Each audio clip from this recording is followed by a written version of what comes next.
Life with Freddie by P.G. Wodehouse. Mr. Bunting, of the legal firm of Bunting and Satterthwaite, looked at his watch and saw with satisfaction that it was getting on for lunchtime. His digestion being none too good, he seldom took more for his midday meal than a glass of hot water, but he enjoyed the agreeable break it made in the morning's routine. He also welcomed the prospect of being able to stop trying to explain the law of Great Britain to his visitor, Freddie Threepwood. "Well, as you will have gathered," he said, "it's all pretty complicated, and one never knows how these cases are going to go with a jury, so I think the best thing is to try for a settlement out of court. You agree, Satterthwaite?" Mr. Satterthwaite said he did. "And you, Freddie? Not for me to say, is it? Up to old Donaldson, surely." "Quite right, it's for him to decide. I'll get him on the transatlantic phone and ask him how he feels about it." "Good idea," said Freddie, relieved, for the discussion had begun to make his head ache. Sent over to England from Long Island City by his employer Mr. Donaldson of Donaldson's dog Joy, his task a roving commission to ginger up the English end of the business, he had looked in on Bunting and Satterthwaite to learn how that lawsuit of Mr. Donaldson's was coming along, and had been unable to make much of what Mr. Bunting had told him. Legal minutiae were not in his line. His genius lay in selling dog biscuits. "You must enjoy these visits of yours to the old homeland, Freddie," said Mr. Bunting, becoming chatty now that the conference was concluded. "How did you leave Donaldson, by the way? Fit, I hope?" "Oh, very. Still inclined to bark at one a bit. I remember that trait of his. Like a seal surprised while bathing. When do you go back? In about 3 weeks? I suppose you have been hobnobbing with all the friends of your youth." "Well, actually, no. I've been too busy. I ran into Joe Cardinal yesterday. He tells me he's given up his painting and is working in a bank. You know Joe, don't you?" "Very well indeed." "Then perhaps you can give me his address. I forgot to ask him." "I'll write it down," said Mr. Bunting, and as he spoke the intercom sounded. "There's a girl out there wants to see you, Bunting," said Mr. Satterthwaite, having answered it. "Some name like Riddell. It must be young Dinah Biddle. Haven't you ever met her?" "Not to my recollection." "Who is she?" "Arnold Pinckney's secretary." At the mention of that name, a close observer might have seen Freddie wince, as if troubled by an old wound. It was a name more or less graven on his heart. In his whirlwind tour of the British Isles as ambassador for Donaldson's dog Joy, he had achieved many notable triumphs. He had secured gratifying orders from, to cite but a few, Macphail and Macpherson of Edinburgh, Wilkes brothers of Manchester, and Beetle and Beetle of Liverpool. But Arnold Pinckney of Pinckney's Stores had been one of his failures. He had not been able even to obtain an interview with him, and this rankled. "Tell her to come in," said Mr. Bunting, and a few moments later Miss Biddle appeared, preceded by an animated dachshund on a leash. Those who like girls to be tall and statuesque would not have been greatly impressed by Dinah Biddle, for she was on the small side. What there was of her, however, was excellent. Freddie, whose standards in feminine comeliness were high, would not perhaps have gone so far as to place her among the absolute stupefiers, but he would readily have conceded that she pleased the eye, while the Joe Cardinal of whom he had been speaking had fallen in love with her after a single meeting, one at which only 22 words had been exchanged, she contributing 18 he for. Mr. Bunting greeted her warmly. They were old friends. "Come in, young Dinah. Nice to have you with us. We need more of your sort to brighten up this dingy office. My dingy partner, Mr. Satterthwaite, and an added attraction, Mr. Threepwood, the Anglo-American tycoon. How do you do? I just came to give you this letter from Mr. Pinckney. He wanted it delivered by hand. I hope you don't mind me bringing the dog." "Not at all." "Any friend of yours? A recent purchase?" "I've just bought him for Mr. Pinckney. It's a present for his fiancée." It takes a good deal to make an old established solicitor betray emotion, but at these words Mr. Bunting started visibly. Arnold Pinckney was a client of his, but not a crony. He was a pompous man who took life heavily, and Mr. Bunting, who, though well stricken in years, had never quite shaken off the frivolity of youth, found association with him damping to the spirit. "His fiancée!" he cried incredulously. "You mean to tell me that super-fatted Poop is engaged to be married? Ought I to listen to you calling my employer a super-fatted Poop?" "Well, that's what he is. Ask anyone. Who is the purblind female he's marrying? Do you remember when she smuggled her pearls through the New York customs? Inside a Mickey Mouse, which she bought at the ship's shop. When she told us what she was planning to do, we tried to dissuade her, but she carried on regardless. It's always surprised me that she has never acquired a long prison sentence. For years she's been asking for it, pleading for it. Do you remember that other time when she—" "Listen," said Dinah, "I suppose you two old gossips are going to sit here for the rest of the afternoon swapping reminiscences, but I can't stop to hear them. Goodbye." "Come, come," said Mr. Bunting. "You can't leave us as abruptly as that. Let me at least see you out." "What's your hurry?" he asked as they passed into the corridor. "We're in a great rush these days. Mr. Pinckney is sailing for New York on Thursday. Running him out of the country, are they? He has a merger, cooking with some New York store. Is he taking you with him?" "Of course. I'm indispensable." "What boat?" "The Atlantic." "I'll send you some flowers. Well, it's been nice seeing you even for such a brief time. I always relish these visits of yours. It's like an April breeze blowing into the office. And interrupting you in the middle of a conference." We had finished. "I'm glad of that. Who was the man who said he knew Judson Phipps?" "That was Freddie Threepwood, Lord Emsworth's younger son. He emigrated to America some years ago, joined the staff of Donaldson's Dog Joy, married the boss's daughter, and is now, I understand, a force to be reckoned with in the dog biscuit industry. You probably noticed that he gave your hound a sharp look, seeing in him, no doubt, a potential customer. It's curious about Freddie. When I first knew him, he was just a young fellow about town, a sort of Judson Phipps, incapable, one would have said, of anything in the nature of coherent thought, but America has turned him into as high-powered a salesman as ever breathed the rarefied air of Madison Avenue. Quite a startling metamorphosis. What was that name you mentioned to him? Cardinal, was it? I wonder if it's the same Mr. Cardinal I met the other day." "Did you meet a Mr. Cardinal?" "Yes, he came wanting to see Mr. Pinckney." "Then that was Joe. Pinckney's his uncle. What does he do?" "He works in a bank." "He's very shy, isn't he?"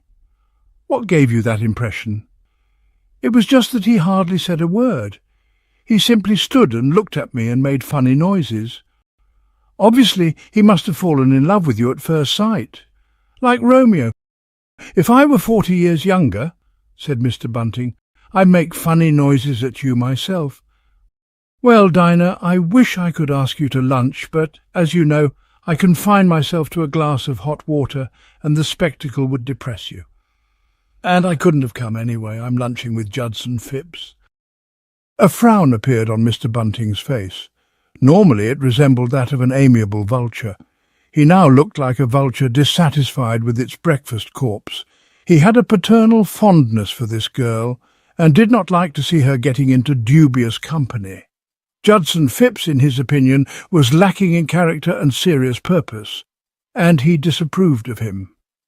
And yet Judson was a young man who, starting from nothing, had made good in a big way. He was the son of the late J. Mortimer Phipps, the Suspender King, who sold so many suspenders in America and braces in Great Britain that for years and years the money had simply poured in. On his decease, his fortune had been divided equally between Judson and Judson's sister Julia, so that now several safe deposit boxes bulged with Judson's millions, and he could write a cheque for almost anything he pleased. It was a real success story, the sort of thing Horatio Alger used to write about, and one might have expected Mr. Bunting to admire rather than shake his head in disapproval. Nevertheless, he did so shake his head. "I didn't know you knew Phipps. Where did you meet him?" "At a party somewhere." "Do you see much of him?" "Quite a good deal." "Tut, tut. Why the double tut? What's wrong with Judson?" "He's an irresponsible playboy." "Don't you like irresponsible playboys?" "No, though the business they bring in is a great help towards paying office expenses. Judson Phipps keeps us working day and night. Already we have had to see him through 2 breach of promise cases. I've just written him a very severe letter on the subject." "Has he anyone in mind at the moment?" "The last time I saw him he was raving about your Mr. Pinkney's daughter, Arlene, but the fervour may have spent itself since then. Has he ever proposed to you?" "Oh, no. We're what they call just good friends." "Strange. I think he likes them taller than I am. All the same, I'd avoid him if I were you. It won't be easy. He's sailing on Thursday, too." "On your boat?" "Yes. There's some sort of boxing championship fight at Madison Square Garden 2 weeks from now, and he doesn't want to miss it." "Well, see as little of him as possible. Don't stroll with him on the boat deck in the moonlight. Be careful how you partner at shuffleboard. In short, shun him." "I certainly shan't shun him till I've had this lunch. I'm a hungry working girl, and I want that caviar, or possibly that smoked salmon." "Don't mention such things in my presence," said Mr. Bunting with a shudder. "I don't like to think of them." The lunch at Barrybolt's famous hotel had fulfilled Dinah's most glowing expectations. Judson Phipps might have his defects, Mr. Bunting could have mentioned a dozen, but he was a princely host. No nervous watching of the prices in the right-hand column for him. He did his guests well. When they had finished being entertained by him, they knew they had been at a luncheon. The meal had reached the coffee stage, and Judson produced an ornate cigarette case. "Turkish this side, Virginian that," he said, offering it. "Who are you grinning at?" "Actually, I was smiling respectfully at my boss, Mr. Pinkney. He's at a table near the door. I don't see him." "You wouldn't, he's right behind you. Did you know he was a superfatted poop?" "Who says so, Mr. Bunting? I saw him this morning." "Oh, did you?" said Judson, speaking without enthusiasm. To others, Mr. Bunting might be a kindly friend, but to him he had always been a source of fear and discomfort, like something out of a horror film. If it had not been for the padding which a prudent tailor had inserted in the shoulders of his coat, Judson Phipps would have provided a striking illustration of what Euclid had meant when he spoke of a thing having length without breadth. As a boy, he had gone through the process of what is known as completely outgrowing his strength, and now in his riper years there was much too much of him from south to north, and not nearly enough from east to west. Though never stinting himself in the matter of calories, he presented the appearance of one to whom square meals were unknown. He had a pleasant, vacant face, mostly nose and horn-rimmed spectacles, and his disposition was unvaryingly amiable. "He doesn't approve of you. He's just written you a very severe letter, he tells me. He's always writing me very severe letters. Well, I won't get this one. I'm off to Paris tomorrow morning." "To Paris? I thought you were sailing with us." "I am. I'm getting on at Cherbourg." "What are you going to Paris for?" "My sister's there, and I've had a letter from her asking me to come. There's something she wants me to do for her." What she had heard of Judson's sister in Mr. Bunting's office had been enough to whet Dinah's interest in her. She had sounded an intriguing personality. "Tell me about your sister, Judson." "What about her?" "To look at, do you mean, sort of blonde and fluffy?" "I was thinking more of character and disposition and all that. Mr. Bunting says she's crazier than you are. Surely he was exaggerating. I wouldn't have thought anyone could be." Judson reflected. "Yes, I'd say he was about right. I'm not in Julie's class. She's the hell-raising type, always apt to be starting something. Take this letter she's written me. I won't tell you what it is she wants me to do for her, but it's something that'll rock civilization. She sounds what you might call a live wire. She is. Then I wonder what she saw in my esteemed employer. He's not exactly rollicking. She'll jazz him up. Poor Mr. Pinckney. I ought to warn him of what he's letting himself in for. Or would you rather do it? Me? I thought you might like the chance of talking to his daughter, Arlene. She has just joined him. Judson started violently. Has she seen us? No, she's facing the other way. Thank heaven for that. Dinah found herself unable to follow his train of thought. But I was given to understand that you were madly in love with her. Who told you that? Mr. Bunting. He said you raved about her. Old Bunting talks too much. Maybe I did rave about her, but it wasn't long before I thought it over and could see she wasn't my type at all. You know her, and you know what she's like. Strenuous? Athletic?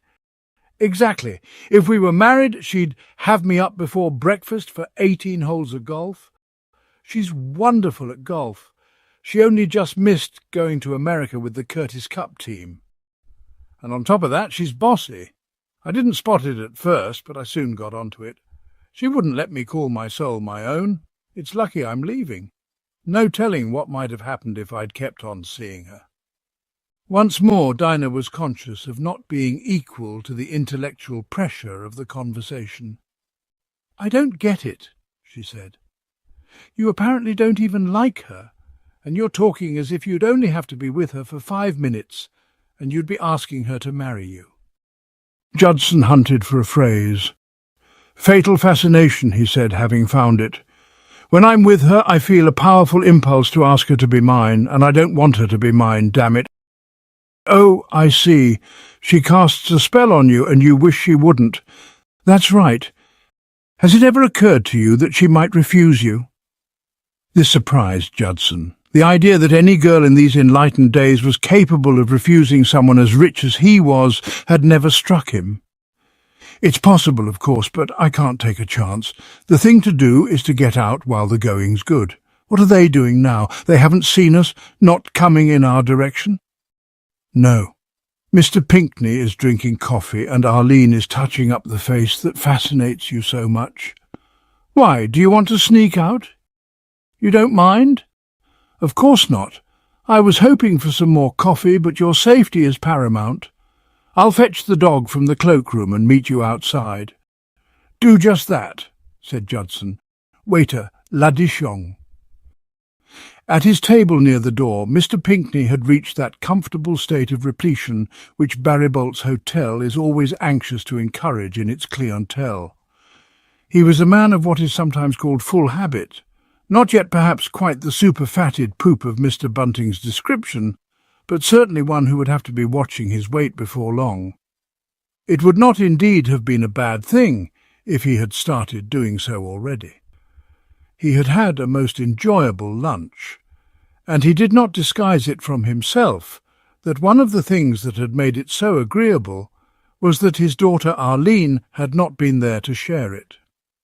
Too often a meal taken in her society resolved itself into a battle of wills, he ordering rich foods, she telling him he ought not to, because one should eat lightly and so keep oneself fit.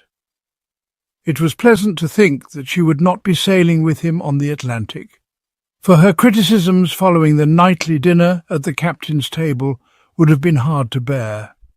She had a depressing way of saying, "Father, really," whenever he was trying to enjoy one of those simple forms of nourishment which a man needs if he is to keep body and soul together. The waiter was bringing him his coffee now, and with it the tray of petit fours to which he had been looking forward, and he was concentrating his powerful mind on the problem of which to select when a voice spoke behind him. "Father, really," it said, and having jumped in his seat like a rising trout, he turned belligerently. "Oh, it's you," he said. "What do you mean, father, really? You know what pastry does to your tummy. Never mind about my tummy. You ought to avoid everything like sugar, custards, cakes, pies, rich gravies, fat meats, nuts, cream, fried foods and creamed soups, and particularly those petits fours things. It is frequently assumed that stout men are easygoing and quiet. Mr. Pinckney exploded this theory.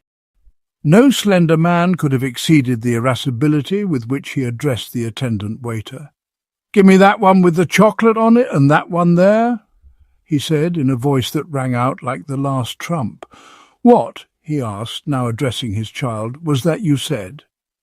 The observation I made was, "Oh, well, if you don't mind looking like Nero Wolfe."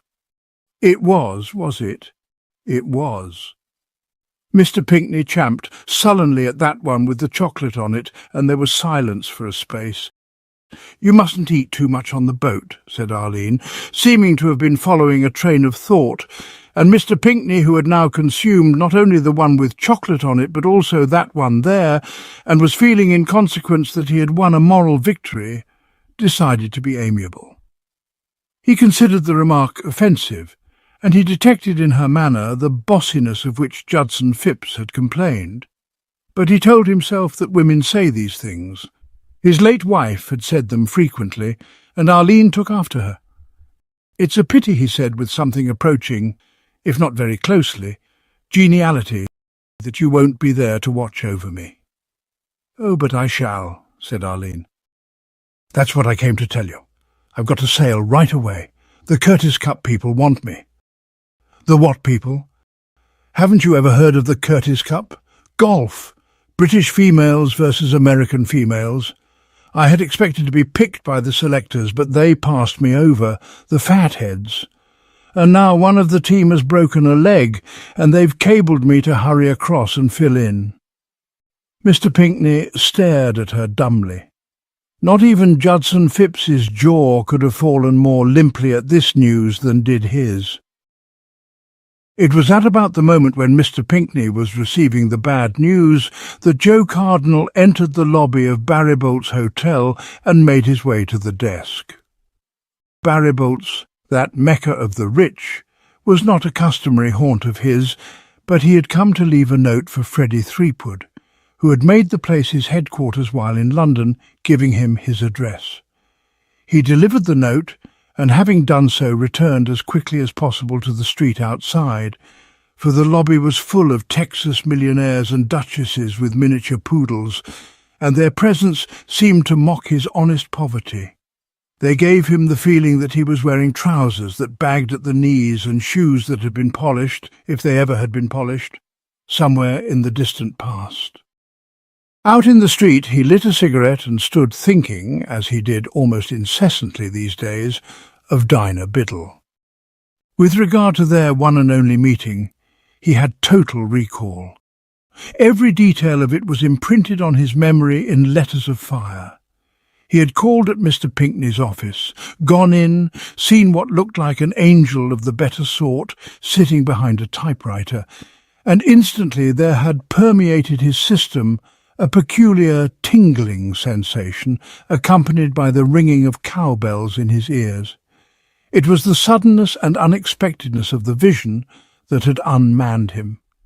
The last time he had visited his uncle, some months previously, he had been received by the other's elderly secretary, a Miss Preble, and nobody had told him that she had recently retired to Bournemouth on a pension, and that her place had been taken by a girl who, he saw at a glance, was the girl he had been looking for all his life. Joe stood staring at her, entranced. It was improbable, he knew, that an unseen hand had struck him behind the ear with a stuffed eel-skin. But the illusion that it had done so was perfect. The following dialogue had then taken place.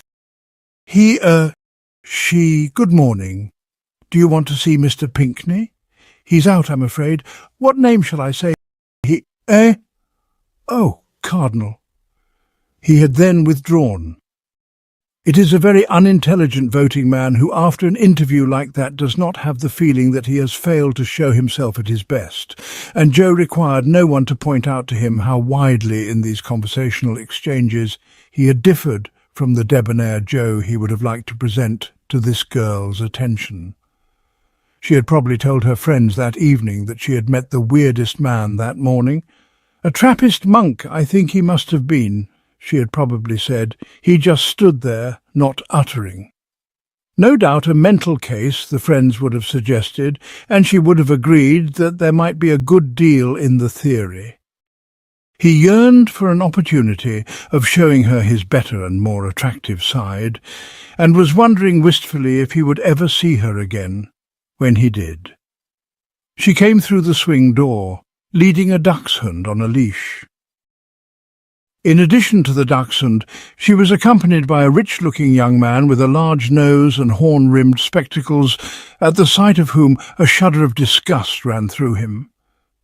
The thought that she had any male acquaintances but himself revolted him, and the last male acquaintances he would have wished to see in her company were rich-looking young men, whether spectacled or not spectacled. Addressing this obvious multimillionaire, she said, "Thanks for that wonderful lunch, Judson. Where are you headed for now?" "I thought I'd look in at the steamship office and see if they can't give me a better stateroom." "What's wrong with the one you've got? No swimming pool?" "Ha-ha," said the plutocrat, and passed on his way, and the girl, turning, saw Joe, and a look of pleased surprise came into her face. "Oh, hello," she said. In describing Joe to Mr. Bunting as shy, Dinah had erred.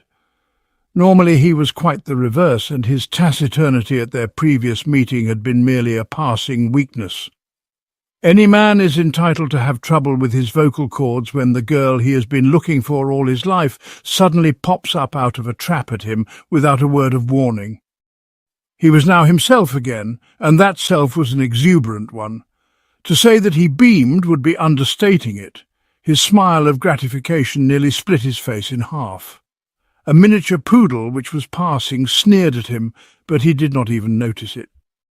The dachshund, however, did and took instant offence at the sneer directed, he mistakenly supposed, at himself. A rasping sound like that of someone gargling mouthwash burst from his lips, and the next moment battle had been joined. Most people, seeing Joe Cardinal, would have put him down as an ordinary young man, and he was an ordinary young man, but it so happened that in the matter of stopping dog fights he was rather exceptional. He owned an animal of mixed ancestry whose touchy disposition led it to become embroiled with others of its kind at the drop of a bone. A good deal of his leisure had been spent in detaching it from the throats of a variety of antagonists. So now, where many a man would have hesitated, he acted. There was a rending sound, and the two belligerents came apart in his hands. Dinah for the next few moments was busy apologizing to the poodle's Duchess owner, but when the latter had gone off in her limousine, she turned to Joe with shining eyes. She did not actually say, "My hero," but her manner implied it. "That was very adroit," she said. "You must have had a lot of practice." "A good deal, yes, but these brawls never amount to much. Fighting to a dog is just the normal way of passing the time of day. It's his way of saying hello there. You seem to understand dogs. They have few secrets from me. You must be fond of them." "I am. Are you fond of dogs?" "Yes, very. So am I." "There's something about dogs." "Yes." "Of course, there's something about cats, too." "Yes. But still, cats aren't dogs." "No." Dinah was feeling a little bewildered. The discovery that Joe, who at their first meeting had seemed to be giving an impersonation of Lot's wife when turned into a pillar of salt, was in reality a brilliant conversationalist, gave her the sensation of being in the presence of a changeling. It was as if a statue had suddenly become loquacious. Her surprise was increased when his next remark was an invitation to her to lunch with him. "But I've just had lunch." Joe winced. He was only too well aware of this, and a spasm of jealousy shook him as he thought who her host had been. "Well, some other day. I'd love to. Tomorrow? All right." "Where?" "Here," said Joe. "I'll book a table." His guardian angel whispered to him that he was being rash, for payday was not for another 2 weeks, and it would mean digging deeply into his little savings, but he had his answer to that. No less a place than Barrybolt's was worthy of a girl like this, he told his guardian angel, and his guardian angel agreed that he had a point there. The directors of Barrybolt's Hotel, knowing how fastidious are the duchesses, the Maharajas and the Texas oil millionaires on whom they rely for patronage, had spared no expense on its lobby. The result had been something that would have satisfied Kubla Khan when passing the specifications for the stately pleasure dome which he had decreed in Xanadu. And on his previous visit, Joe, as we have seen, had found its magnificence oppressive. It amazed him as he sat waiting there on the following afternoon that he could ever have disliked it. In excellent taste he considered its decorations. He liked the faces of his fellow lunchers too. Duchesses passed, and he thought what nice duchesses they were. Texas millionaires came by, and he hoped their latest gushers were working out satisfactorily. He had an indulgent eye for the Maharajas and the miniature poodles. He was in a mood of overflowing benevolence towards all created things. He had been sitting there for perhaps 10 minutes when a blast of sunshine filled the lobby, harpsichords and sackbuts began to play soft music, and he saw Dinah coming through the swing door. "Am I late?" she said. "Not a bit," said Joe. "Beautiful day, except for the rain." "Is it raining?" "Rather hard. Probably all for the best. I hear the farmers need it." "Are you fond of farmers?" "I love them." They went into the grill room and a waiter took their order. "Nice-looking fellow," said Joe, following him with an appreciative eye. "I like the way he walks. You seem to be liking everything this morning." "I am." Dinah's conscience was troubling her. "You know," she said, "this is all wrong." "All wrong?" said Joe. "I don't see how it could be right. I mean, you ought not to be taking me to lunch at a place like this." "Why not?" "Too expensive. You can't afford it." "Who told you that?" "Mr. Bunting." A wave of emotion at the thought that she had felt enough interest in him to make her discuss him with Mr. Bunting. "What did he tell you?" "That you were in a bank. Do you like it?" "Not much." "Do you like being a secretary?" "Yes, though I wish the job carried a bit more money. I love money as much as you love dogs and farmers. Not that I've ever had any." "Tell me about yourself." "There's nothing much to tell." "Well, we might start with your name." "Biddle," said Dinah, and Joe thought he had never heard anything so musical. Dinah Biddle. Though it ought to be Dinah Micawber. She gave a little laugh. "My father was just like Mr. Micawber. I suppose he was about the most impractical man who ever lived. When he died, I was brought up by an aunt and learned shorthand and typing, and here I am. Now tell me the story of your life." "It's rather dull. I won't be bored." "Well, like you, I was brought up by an aunt." "Were you fond of her?" "Very. I was of mine. Nobody could have done more for me than she did. She paid all my expenses at school, Cambridge, art school in Paris." "Oh, were you an artist?" "I started out as one, but I didn't make much of a go of it. I thought I would do better in time, but I couldn't get my uncle to see eye to eye with me." "Mr. Pinckney?" "Yes, and he insisted on my going into a bank, but what had he to do with it? Unfortunately, when my aunt made her will, leaving all she had to me, he persuaded her to leave it in trust, making him my trustee. So he was in a position to dictate. He said I was wasting my time painting pictures which nobody would buy and ought to be embarking on a business career like every other young man. So he put me in the New Asiatic Bank, of which he is a director. I could see his point of view. I'm not saying I liked it, but I could see it." "But don't you ever get your money?" "Not for another 3 years, unless he cares to give it to me. I can be released at the discretion of the trustee, but so far he's shown no signs of having reached years of discretion." Dinah felt her heart warming to him. He had spoken cheerfully and with no trace of self-pity, a weakness for which she had little tolerance.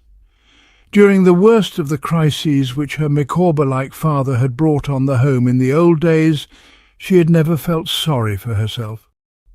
"What will you do when you get it? Go back to painting?" "You bet." Well, 3 years isn't so long to wait. It was, Jo felt, if you wanted to get married in the next week or so, but this was not the moment to mention it. "Well, that's the life story you asked for. I hope it didn't bore you. I told you I wouldn't be bored." "Oh, heavens," said Dinah, looking at her watch. "What's the matter? I'd no idea it was so late." She reached for her bag and rose. Jo uttered a cry of protest. "You aren't going?" "I must, I'm afraid. We're in a terrible rush now that we're sailing." "Sailing? Mr. Pinkley is leaving for New York on Thursday." A horrible thought chilled Jo to the marrow. "You're not going too?" "Yes." Jo had often heard the expression, "everything went black," and now he knew what it meant. "How long will you be in New York?" "I don't know. A long time, I expect." "What boat are you sailing on?" "The Atlantic. So I have to get back to Mr. Pinckney to see if he wants me for anything." They were in the lobby now. She held out her hand. "Goodbye." She was gone, and Jo roused himself from the coma which had gripped him and started to walk to Chelsea. It was a long walk, but in his present state of mental turmoil, he needed it. Arriving at the studio, which was still his home, he was further depressed when he entered it, to find Freddie Threepwood there. He was fond of Freddie, but a man who has been told by the girl he loves that she is sailing for New York on Thursday for an indefinite visit wants solitude. "I've been looking at your pictures, Jo," said Freddie. "Oh?" said Jo. "I like that one where the girl's lying on a mossy bank and the fellow's bending over to kiss her." Jo regarded it with an eye that could not have been less enthusiastic if he had been an art critic. "That's a rotten thing I did years ago. I thought I had burned it. It wouldn't be a bad idea to burn the whole damn lot of them," he said, and so charged with gloom was his voice that Freddie looked at him, concerned. "What's wrong, Jo?" "Nothing." "Don't try to fool me. At Donaldson's Dog Joy we are trained to observe. What's the matter?" Except in the older type of musical comedy, a man in love seldom pours out his heart in confidences to a friend or chorus of friends, but Jo's morale at the moment was extremely low, and the urge to cry on someone's shoulder imperative.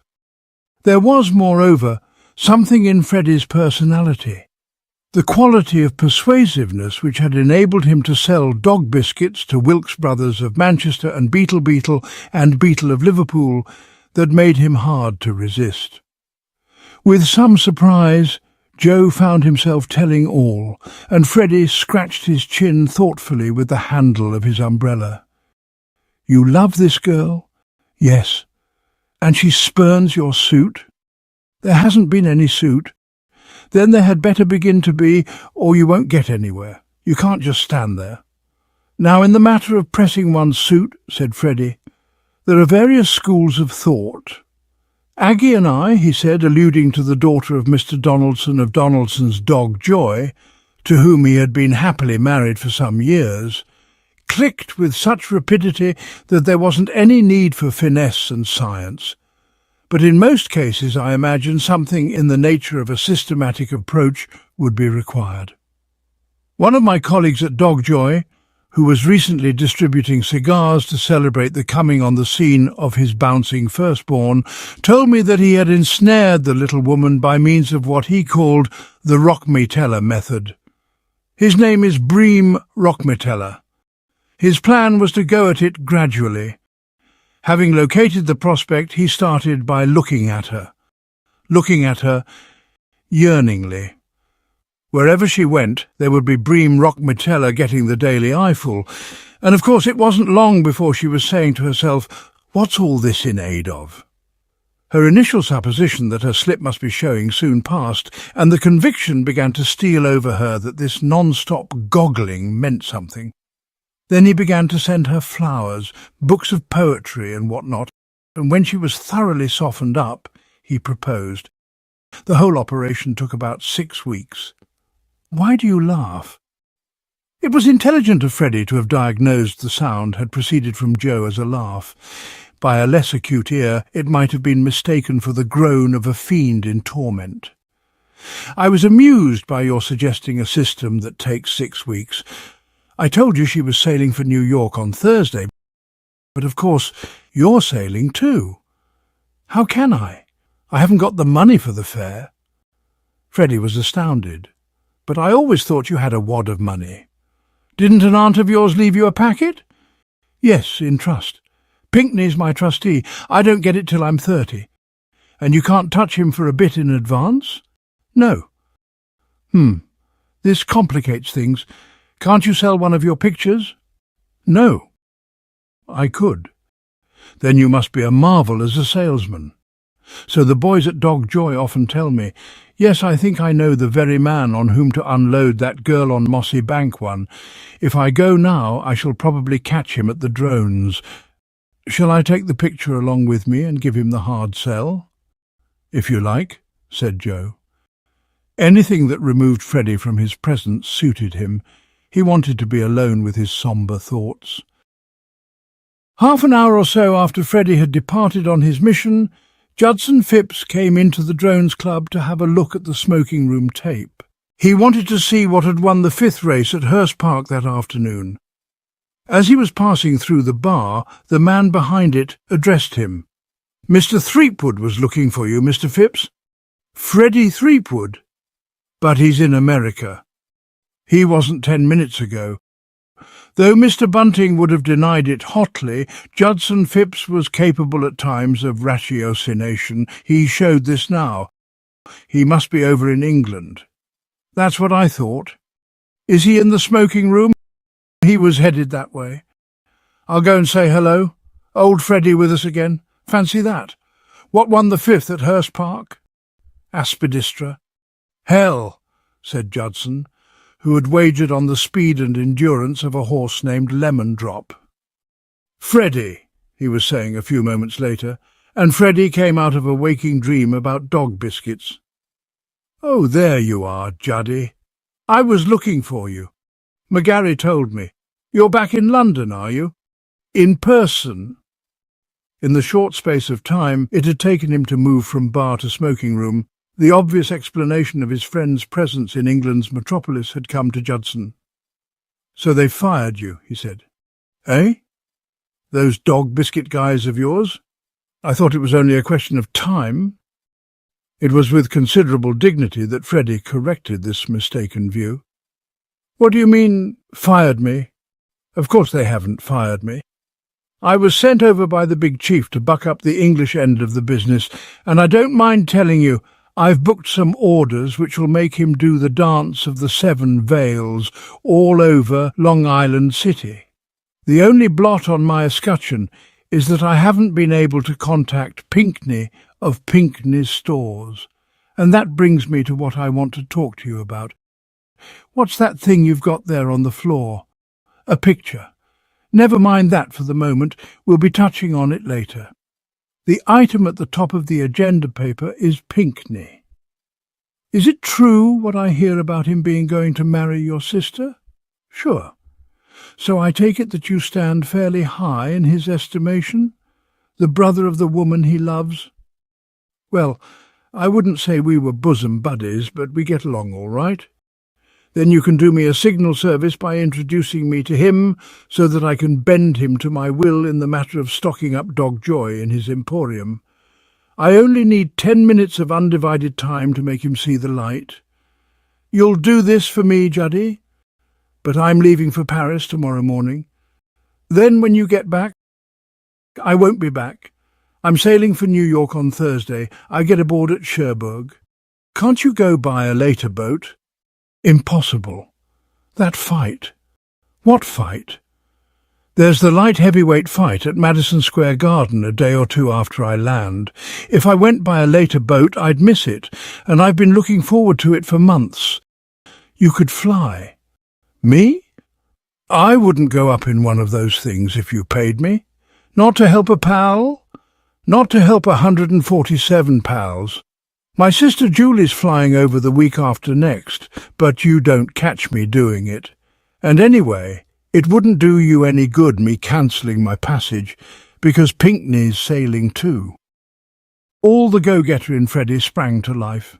He could not be said to have been thinking on his feet as recommended by the memoranda which hung on the wall of every office at Donaldson's Dogjoy, for he was seated, but it was plain that a thought had come like a full-blown rose flushing his brow. "He'll be on your boat?" "Yes." "Then so will I. I wasn't meaning to leave for another 3 weeks, but this is an opportunity that may not occur again. You're sailing on the what?" "The Atlantic. I'll book a passage tomorrow. This'll bring the roses to Aggie's cheeks. She wasn't expecting me till the middle of next month. She'll go singing in the streets. How long does it take the Atlantic to get across?" "About 5 days. 5 days during which I shall be constantly at Pinkney's side, guiding his thoughts in the right direction. If by the time we land I haven't got him signing on the dotted line, I'm not the man I think I am. Well, I wish you luck. Thanks. You'll need it." It was apparent that something was amusing Judson. A sound like water going down the waste pipe of a bath showed that he was chuckling. "And I'll tell you why," he said. "Because once the voyage has started, I doubt if Pinkney will be in the mood to give his mind to dog biscuits. Want to hear something funny, Freddie? I told you my sister was flying to New York in a week or so.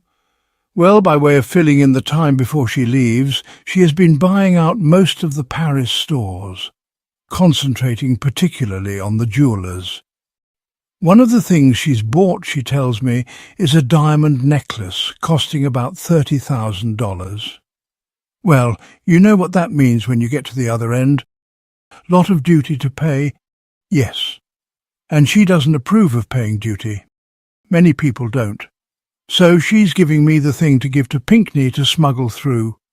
I can just see his face when I slip it to him," said Judson, once more chuckling. Freddie was staring, aghast. His friend had described this appalling piece of news as something funny, but its humour eluded him. Only too clearly could he see that, as Judson had said, his prospect would not be in the mood to concentrate his mind on dog biscuits. "When are you planning to give him the thing?" "As soon as I get on board." "No, do me a favour, Juddy." "Such as?" "Wait till the last day of the voyage. That'll give me time to make my sails talk." "Yes, I could do that. Apart from anything else, it would be the humane course to pursue. You don't want to spoil the poor blighter's trip, do you?" "I see what you mean." "So you'll do it? Last day of voyage?" "Sure. That's a promise." "Sure." Freddie drew a relieved breath. "Thanks, Juddy. I knew you wouldn't let me down. And now a very important point. Has Pinkney any hobbies?" "Hobbies? In working on a prospect, my first move is always to find out what he's interested in, so that I can endear myself to him by bringing the subject up. P.P. Wilkes of Wilkes Brothers, Manchester, for instance, from whom I obtained a substantial order, is a staunch supporter of the Manchester United football team. My spies informed me of this, and I attribute my success entirely to my shrewdness in asking around till I had all the facts relevant to the United's recent performance at my fingertips and was able to discuss them intelligently. By the time we parted, we were like ham and eggs. He patted me on the back and showered cigars on me. Pinkney won't do that. Not pat, not shower. He's a big wheel in the Anti-Tobacco League. How fortunate you told me this. I might have approached him blowing smoke rings.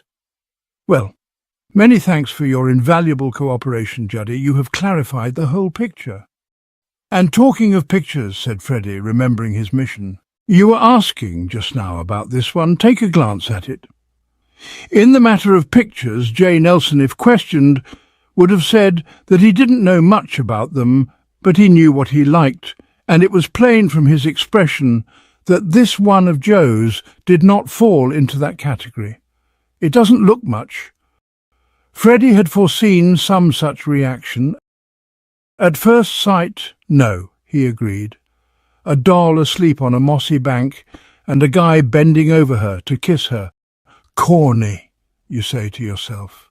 The kind of thing that went out in the Victorian age. But think again, the guy's wearing a sort of bathrobe, right? Right. But if he was wearing pants, what then? How about his braces? You mean suspenders? All right, suspenders if you like. If he was wearing suspenders and stooped like that, he'd bust them, wouldn't he? No, sir, he would not bust them, not if they were Phipps's, because Phipps's will stand the strongest strain. See what I'm driving at, Juddy?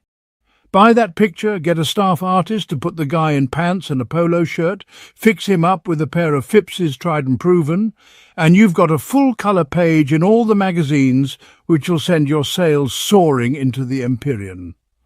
I know you don't take an active part in the business, but it won't do you any harm to get known in the firm as an ideas man.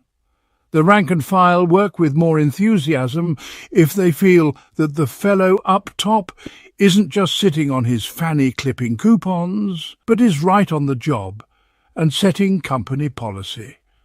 So how about it? Considering that the Wilkes brothers of Manchester and Beetle and Beetle of Liverpool had been wax in Freddie's hands, it would have been remarkable if Judson Phipps had been able to resist him. He made no attempt to do so. How much would the fellow want? What's his name, by the way? Cardinal. Joe Cardinal.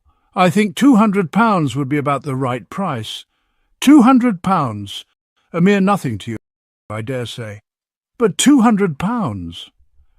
Freddie saw that the crux of the negotiation had been reached, and that the time had come to step up the pressure. Listen, Juddy, I'll tell you the whole story, and I'm sure it will overcome any objection you may have to parting, because you're a man of sentiment. You must be, to have had 2 breach of promise cases. Joe Cardinal has fallen in love with a girl, and before he'd had time to start pressing his suit, he finds she's sailing on the Atlantic on Thursday. A nice bit of news for him to get out of a blue sky, you'll admit. Judson conceded that the discovery could not have been pleasant, so naturally he wants to drop everything and go with her, in the hope of bringing home the bacon. Exactly. You're very quick, Juddy. I always have been. So I've heard. Well, the snag is he's not got the money to pay for his passage.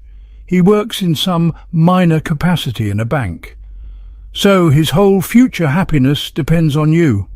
Come on, Juddy, be a sport and strew a little happiness as you go by. You probably have your cheque-book on you.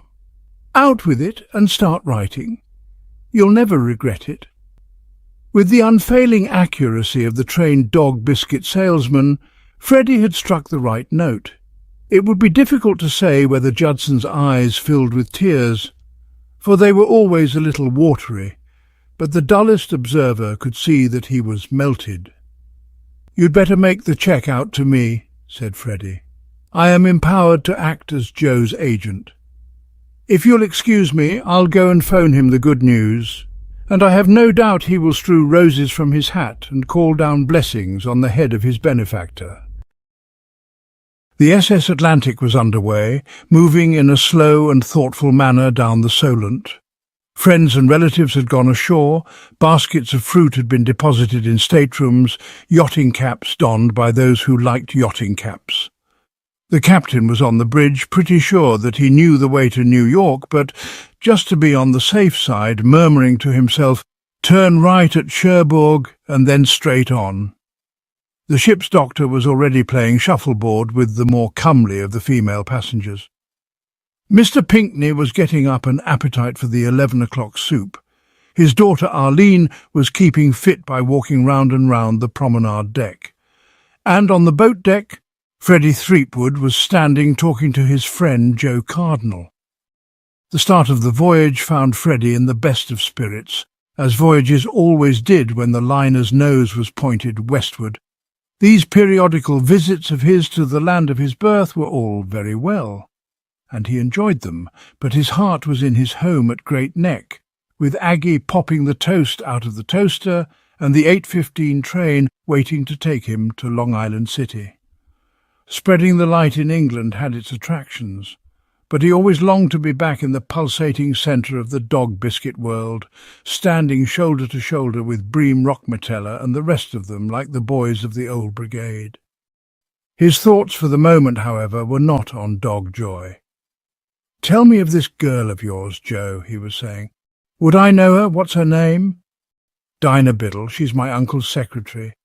"Then I do know her. At least we've met. She came to Bunting's office when I was there. I liked her looks." "Me too. Nice girl. I'm not surprised you're dashing after her like this. Good luck to you, say I, though I doubt if Pinckney will take the same kindly view. If I remember rightly, you told me it was he who put you in your bank job." "Yes, curse him. And he doesn't know you're playing hooky?" "No. It will dawn on him when he sees you pacing the deck. Yes, I thought of that. And Bim will go any chance you may have had of inducing him to scatter purses of gold." Said Freddie. "You had better leave this to me, Joe. It calls for constructive thinking. Go and lie low in your stateroom till I've had time to formulate a policy." "I don't see what policy you can formulate, nor as of even date do I. But it is rarely that an executive of Donaldson's dog joy is baffled for long. It was only a minute or two before Freddie saw the way, which, as it turned out, was a good thing, for it was only a minute or three before a voice spoke, and he found that he had been joined by a stout man, one of the stoutest, indeed, whom he had ever encountered. "Pardon me," said this obese character. Mr. Pinckney, as has been said, was looking forward to his 11 o'clock soup, and thoughts of it had been occupying his mind to the exclusion of all else. But when he had suddenly seen his nephew Joseph where no nephew Joseph should have been, soup was temporarily forgotten. A man of his build could never move from spot to spot at any high rate of speed, but he had made for Freddie at as high a rate of speed as was possible. "Pardon me," he said. "Would you mind telling me who that young man was that you were talking to? His name's Cardinal, Joe Cardinal. I thought as much. You know him? I'm his uncle, and perhaps you can tell me—" "You're not Mr. Pinckney?" "I am." "Of Pinckney's Stores?" "I am. And perhaps you can tell me—" It has already been hinted that Arnold Pinckney was not a feast for the eye, and would have had to taper off quite a good deal before entering for a beauty contest with any confidence of success. Nevertheless, Freddie was gazing on him as he might have gazed on some noble work of nature, like the Grand Canyon of Arizona. "This is a great pleasure, Mr. Pinckney. I heard you were on board and was hoping that we should meet. Thank you. But perhaps you can tell me what in the world my nephew is doing on this boat. I thought you might be surprised to find him here. The explanation is very simple. The men up top at the bank think so highly of his abilities that they are transferring him to the main office in New York. To say that Mr. Pinckney was surprised would not be to overstate it, for he found it difficult to understand how anyone could think highly of the abilities of his nephew Joseph, but he accepted this curious state of things without disbelief. "Oh?" he said. "I see. I was wondering. Thank you, Mr. Threepwood, of Dog Joy." "Of what?" "Donaldson's Dog Joy." "What is Donaldson's Dog Joy?" Freddie was only too happy to inform him, though amazed that he needed to be informed. "Donaldson's Dog Joy," he said, a hand stealing to his hat as if he were about to bare his head, "is God's gift to the kennel, whether it be in the gilded palace of the rich or the humble hovel of the poor. Dogs raised on Donaldson's Dog Joy become fine, strong, upstanding dogs who look the world in the eye with their chins up and both feet on the ground. Get your dog thinking the Donaldson way. Let Donaldson make your spaniel a super spaniel. Place your wire-haired terrier's paws on the broad Donaldson highway and watch him scamper away to health, happiness, the clear eye, the cold nose and the ever-wagging tail. Donaldson's Dog Joy. It's a sort of dog biscuit, said Mr. Pinkney, groping. "Sort of dog biscuit," said Freddie, wounded to the quick. "It's the dog biscuit supreme. The only dog biscuit we carry at my stores is Peterson's pup food." "Good morning, Mr. Threepwood," said Mr. Pinkney, and he removed himself abruptly, for some sixth sense had told him that the 11 o'clock soup was now being served. Freddie stared after him, aghast. He felt like a clergyman who has found schism in his flock. It was an axiom at Donaldson's Dog Joy that its leading rival, Peterson's pup food, was a product lacking in many of the essential vitamins, and that dogs who indulged in it were heading straight for rheumatism, sciatica, anemia, and stomach trouble. He began to see that his task of leading Arnold Pinkney into the true faith was going to be more difficult than he had supposed. But though a Dog Joy executive may be down, he is never out, and by the time the tender at Cherbourg had deposited its cargo of passengers on board the Atlantic, Freddie had found the solution of the problem of how to cope with Mr. Pinkney's sales resistance. Your prudent go-getter always likes, on the principle of trying it on the dog, to get an outside opinion from some independent source, and seeing Judson Phipps hastening towards him, Freddie decided that here was the captive audience he required. As he put it to himself, he would run up the flag and see if Judson saluted.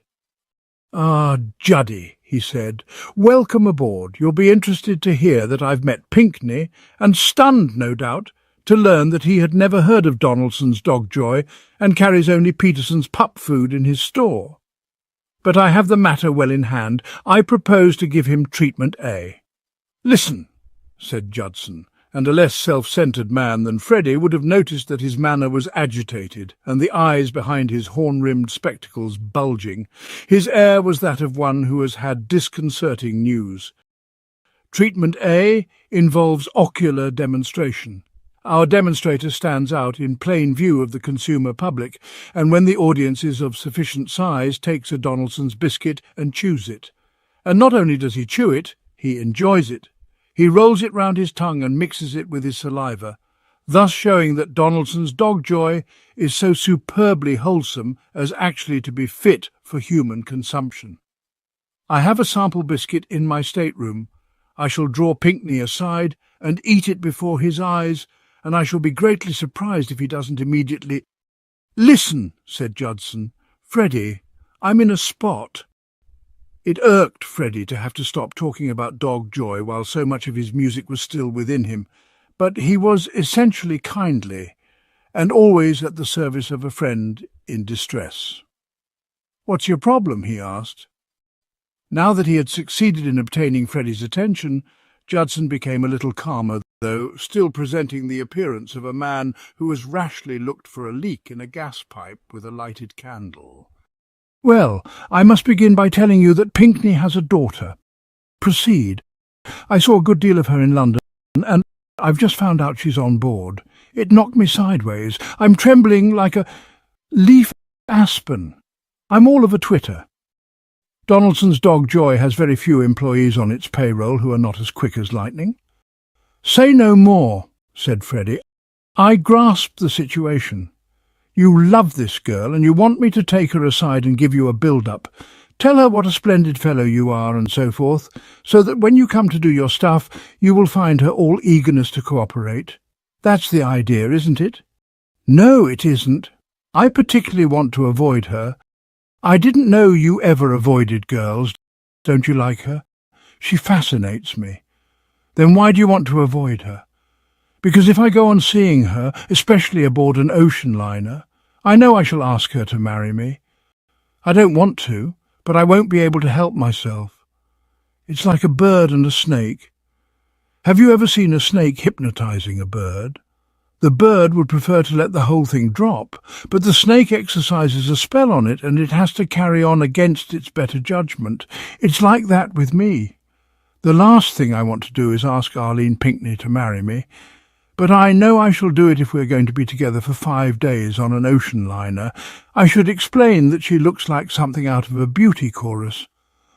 "Ah," said Freddie, enlightened. Yes, I follow you now. You mean that in spite of the fact that she gives you a pain in the gizzard, you can't help being intrigued by her outer crust? Exactly. I realise perfectly well that I'd be crazy to propose to her. But when I see that profile of hers, I feel the only thing worth doing in this world is to grab her and start shouting for clergymen and bridesmaids to come running. Have you tried not looking at her sideways? It wouldn't do any good. The effect full face is just the same. Freddie pondered. It's a tricky situation, he agreed. Oddly enough, I had a similar experience myself once before I met Aggie. There was a girl who attracted me like Billy-O and at the same time repelled me like a ton of bricks. If it hadn't been for Pongo Twistleton, goodness knows what might have happened.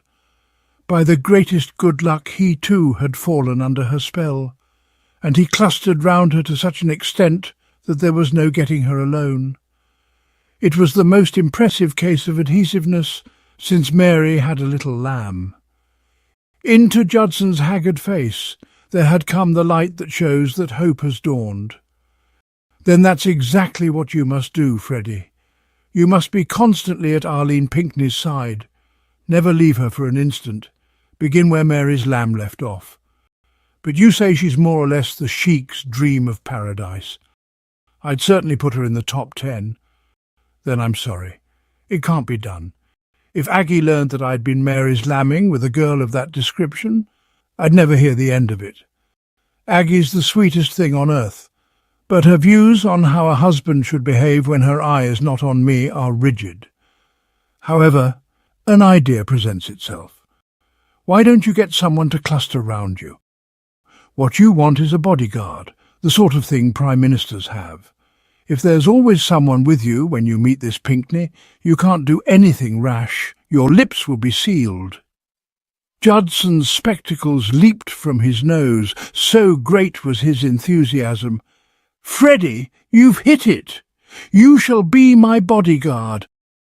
I certainly shan't. I need every moment of my time for casting a spell on Pinckney. Then who can I get? Oh, anybody, said Freddie absently. His thoughts were once more on Treatment A. And it was at this moment that Judson saw Dinah Biddle approaching. As a general rule, Judson was a slow thinker. He would not have lasted a week at Donaldson's Dog Joy. But peril sharpens the intellect, and the idea of casting Dinah for the vacant role came to him in a flash. She was accompanied by the dachshund, and at any other time its presence would have given him pause, for he was always a little nervous in the society of strange dogs. But there was too much at stake now to permit of any worrying about dachshunds. A moment later he was at her side, placing the facts before her. "You see what I mean," he said, having done so, and Dinah assured him that she had not missed the gist. In the intervals of thinking about Joe Cardinal, she had been giving not a little thought to what Judson's reactions would be when he found Arlene Pinckney on board. "I think it's a wonderful idea," she said. "You'll do it?" "Of course. The first thing to do is to get 2 deck chairs side by side, and never move from them. Not an inch. And in the evening we better dance together a good deal. The dance hour is the dangerous one." Judson drew a deep breath. He removed his spectacles and polished them with something of a flourish. It would be exaggerating to say that even now his soul was altogether at peace, but the illusion that it was being churned up by an egg whisk had unquestionably diminished in intensity. At about the time when Judson and Dinah were settling themselves in their deck chairs, Joe Cardinal came out of the stateroom in which he had been lurking. Freddie, having reported that owing to Freddie's quick thinking, no awkward questions would be asked when he met Mr. Pinckney, he was in buoyant mood. No doubt immunity from the latter's wrath would be merely temporary and a painful scene with him sometime in the future inevitable, but this was a trifle he could not bother about now. His step as he ranged the boat in quest of Dinah Biddle was light, and his spirits effervescent.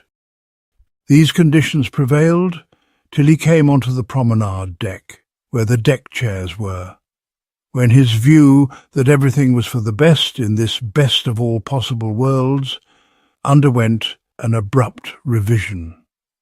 For there, side by side, and obviously on the most intimate terms, were the girl he was seeking, and the man who had been with her at Barryboat's hotel and had looked so rich. He was looking even richer now, for he was wearing a yachting cap. Not much ensued in the way of dialogue. Sparkling give and take is scarcely to be expected when two members of a group of three are feeling breathless, and the third is a man never much given to small talk. Dinah said, "Mr. Cardinal, I didn't know you were on board." And Joe said, yes, he was on board. Dinah said, "Do you know Mr. Phipps?" And Joe nodded jerkily in Judson's direction, and then there was a pause of some duration, at the end of which Judson said the weather seemed to be keeping up, and Joe said yes, and withdrew, tripping slightly over his feet. Not, as has been said, very brilliant stuff, and scarcely, one feels, worth recording. Judson looked after Joe's receding form with an interest that had not been provoked by the brightness of his conversation. "Cardinal, did you say that guy's name was?" Dinah's faculties were still a good deal disordered, but she was able to reply in the affirmative. "I'll tell you something about him. Do you know why he's on this boat? I suppose he's going to America. Very probably, but do you know why he's going to America? It's a most romantic story. I had the facts in the case from Freddie Threepwood. He's sailing because he wants to press his suit with some girl who's on board." "What?" "That's right. It appears that he fell in love with this girl at first sight, found she was sailing and packed a toothbrush and came along too so as to press his suit." "What are you looking so starry-eyed about?" "Am I looking starry-eyed? Just because I'm feeling happy, I suppose." "Why are you feeling happy? Who wouldn't, being with you?" "Something in that," said Judson. Leaving the promenade deck and making for the bar, for he felt greatly in need of its services, Joe encountered Freddie, who had been down to his stateroom for his sample dog biscuit. "Hello, Joe," said Freddie. "Have you seen Pinkney anywhere?" "Freddie," said Joe simultaneously, "do you know a man called Phipps? I want to demonstrate to him how superlatively wholesome—" "Phipps, did you say?" "Juddy Phipps? Known him for years. He's on board. I've just met him. Who is he?" "Suspenders." "What about them?" "That's who he is. Phipps tried and proven suspenders, though I shall never waver in my view that they ought to be spoken of as braces. Excluding those who wear belts, practically the whole of America's male population use Phipps's suspenders. Otherwise their pants would fall down." Joe's worst suspicions were confirmed. "Then he's rich?" "Rich? Add the adjective stinking." He and his sister inherited the late Phipps Sr.'s pile, which years of selling suspenders had rendered stupendous. "Why do you ask?" "Oh, I just wondered. I'm going to have a drink. You coming?" "Sorry, no. I have to give Pinkney treatment A." As Joe went on his way, his heart was heavy, for he was brooding on Dinah Biddle. Remembering as he did every word she had said in their brief acquaintanceship, he recalled that observation of hers at the luncheon table.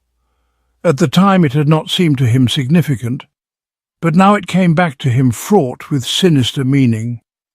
"I love money as much as you love dogs and farmers," she had said, and he realized now that it had been no idle pleasantry but a cold statement of fact. She stood revealed as calculating and mercenary, the sort of girl who makes a beeline for the nearest millionaire and snuggles beside him in a deck chair, however limited, apart from the ability to write cheques. His attractions.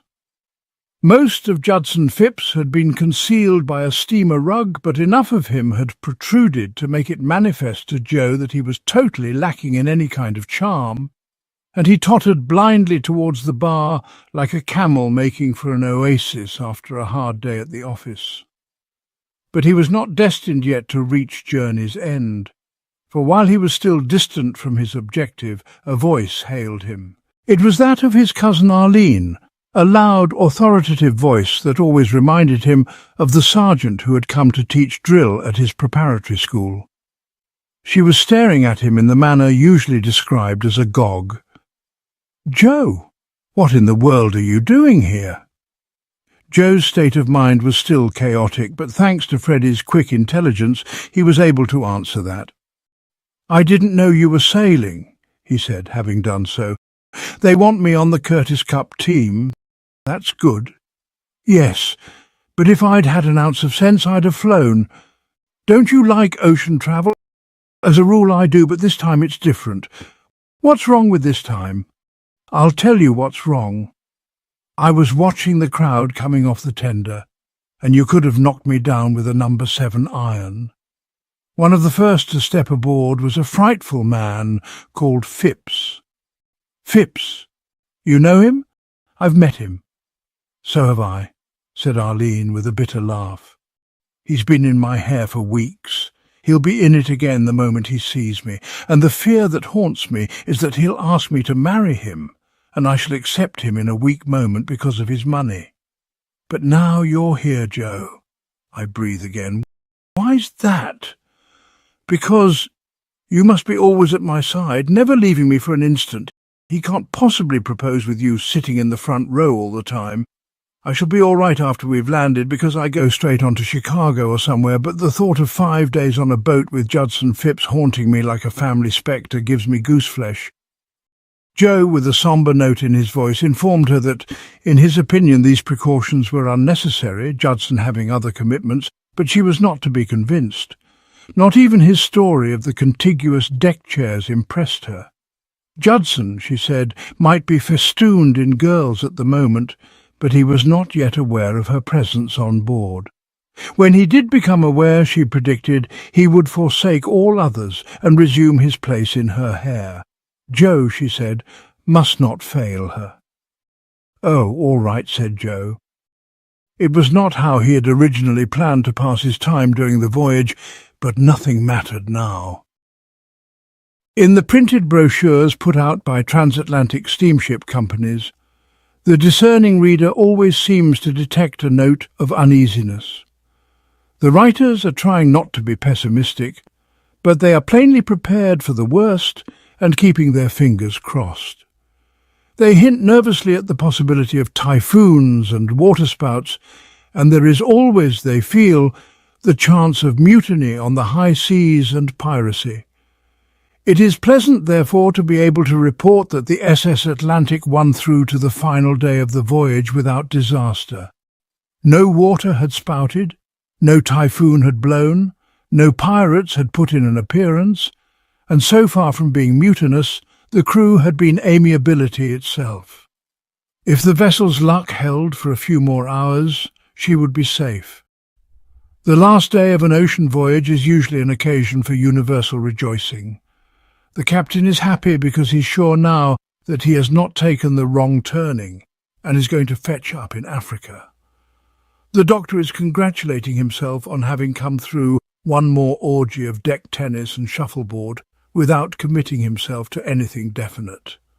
The stewards are totting up prospective tips, always an invigorating task, while those of their number who are bigamists have long since got over the pang of parting from their wives and children in Southampton, and are looking forward with bright anticipation to meeting once more their wives and children in New York. Nevertheless, not all the lips on board the Atlantic were breathed in smiles. Joe Cardinal's were not, nor were Dinah Biddle's, and least of all were those of Freddie Threepwood, as he stood watching the after-dinner dancing in the lounge. Much had occurred to prevent Freddie being at his blithest. For one thing, Mr. Pinckney had saddened him by failing to respond to treatment A.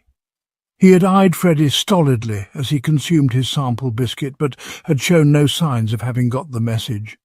He had looked throughout like the fat proprietor of a department store watching a rather tedious parlour trick, and Freddie's thoughts had strayed nostalgically back to the Wilkes brothers of Manchester, both of whom had been electrified by the demonstration. For another thing, his wife Aggie had informed him by wireless that he would not find her at their Great Neck home on his arrival, for she was spending a few weeks with her father at Westhampton Beach. She had expressed herself delighted at his early return, but regretted that she could not disappoint Daddy, a feat which Freddie could have performed without a qualm indeed, for Mr. Donaldson was a little difficult at times, with a good deal of pleasure. And finally, like Dinah Biddle, he had been mystified and exasperated by the peculiar behaviour of Joe Cardinal. For 4 days, Joe, who should have been inseparable from Dinah, had been inseparable from Arlene Pinckney. He was dancing with her now, and the spectacle affected Freddie with an indignation similar to that which he felt when somebody praised Peterson's pup food in his presence. As the music stopped, and Arlene, detaching herself, went off, no doubt to her stateroom to do some packing, he swooped down on Joe like a hawk that intends to demand a full explanation. He did not beat about the bush. With no preamble, he asked Joe what was the idea, and when Joe said, "Idea of what?" he replied that Joe knew what the idea of what was all right. He found himself unable, he said, to fathom Joe's mental processes. Here, he said, was a man who had thrown up his job, thereby ruining any chance he'd ever had of inducing old Pinckney to kick in, simply in order to be on the same ocean liner as the girl he loved, call her Girl A. And all he had done since the start of the voyage was stick like Scotch tape to another girl, call her Girl B. Why? Freddie asked. Was this, he demanded, a system? Joe's reply was prompt and more than merely tinged with bitterness. What, he asked, was the point of trying to get so much as a word with what Freddie called Girl A, when she so obviously preferred the society of Judson Phipps? So when his cousin Arlene had begged him to take on the role of chaperone in order to ensure that she was never left alone with this Phipps, he had seen no reason not to oblige her. Now that he lived in America, Freddie no longer wore the monocle which had been a feature of his London years. His father-in-law had happened to ask him one day, would he please remove that damned window-pane from his eye, because it made him look like something out of a musical comedy chorus, and he always respected his father-in-law's wishes. But had it been functioning at this moment, it would undoubtedly have parted from its moorings, for at this statement of Joe's his eyebrows rose sharply. This Pinckney Beazle asked you to be her bodyguard? That's what it amounted to. Well, fry me for an oyster. This opens up a new line of thought. Wait here, said Freddie. I'll be back in a minute. I just want to have a word with Juddy. His search for Judson ended in the bar, which, curiously enough, was the first place he tried. Declining the other's invitation to join him in one for the tonsils, he came without delay to the res. "Juddy," he said, "I want you to throw your mind back for a moment. You remember what we were talking about the day you came on board, about enlisting the services of a bodyguard?" Judson said he had not forgotten. "You went ahead with the scheme?" "Sure, after you let me down I got Dinah Biddle to take on the assignment." "And that was the only reason you've been closeted with her throughout?" "That's right. No question of the sex motif. No idea in your mind of starring her in your next breach of promise case?" "Certainly not. I explained the whole situation to her at the outset, and she thoroughly understood my motives. I owe that girl more than I can say, Freddie, and I'd like to give her some little present as a reward for her services. But what little present? She's not the sort of girl who would accept anything that cost a lot. Do you think I could get something at the ship's shop?" "You mean chocolates?" "I was thinking more of those weird animal things they sell there. Toy dogs and cats and Mickey Mice and so on. Girls like those. My second breach of promise case had a whole collection, and when I told her everything was off and there would be no centre isling, she threw them at me one by one. Would that be all right for Dinah, do you think?" "Make her day, I should imagine. Have you any idea where I can find her?" "She's on the boat deck. What do you want her for?" "I'm hoping to adjust a rather tricky Tangled Hearts sequence. I don't follow you." You don't have to. So long, Juddy. So long. Oh, by the way, about that necklace of Julie's. I shall have to give it to Pinkney tonight. I hope it doesn't upset your plans. Don't worry about that, said Freddie bitterly. I've no further interest in Pinkney. I've written him off as a prospect. If a man can't listen to reason, there's no sense in bothering about him. One crosses him off the list. Joe, sitting in the lounge after Freddie had left him, woke a few moments later from a dark reverie to find his cousin Arlene at his side. Her presence surprised him, for he had supposed that she had retired for the night. It had always puzzled him a little that in all the years he had known her he had never fallen in love with this cousin of his, for he could see that it was the logical thing for any young man to do. But there had always existed between them a pleasant camaraderie, and while he would have preferred to be alone, he was not displeased to see her. "I thought you had gone to bed," he said. "No, I went to see father." She settled herself on the settee beside him and plunged into the subject she had come to discuss with a directness which would have won the approval of Mr. Donaldson of Donaldson's Dog Joy. "That money of yours he's holding. You've had several tries at getting it out of him, haven't you?" "1 or 2. But no luck?" "None." "Do you know why?" The answer to that was simple, viz., that Mr. Pinkney was a pig-headed old bahunkus to whose finer feelings it was futile to appeal because he had not got any, but he forbore to explain this lest he wound a possibly loving daughter. He said no, he did not know why. "I'll tell you, because you probably saw him during office hours. That was your strategic error. What you didn't realize was that father during office hours and father after a good dinner are two substantially different personalities. I don't approve of his dining habits, and if I've told him so once, I've told him 100 times, but there's no getting away from it that 6 courses including caviar have a remarkable effect on him. After such a meal, accompanied by champagne and topped off with old brandy, he becomes so mellowed that a child could play with him. Whereas if the child was ass enough to try to touch him for a trifle before the dinner bell rang, he would probably bite a piece out of its leg. I imagine you have grasped where all this is heading. Condensing it from a drive to a short putt, I went to him just now and told him that if you were starting out in a strange country and in a city like New York, where everything is twice as expensive as in London, you would need some extra cash. And he said he would give you that money that's coming to you. I don't say he said it immediately. I had to reason with him. But I was so grateful to you for keeping Judson Phipps out of my hair these last days that I didn't spare myself in the way of eloquence.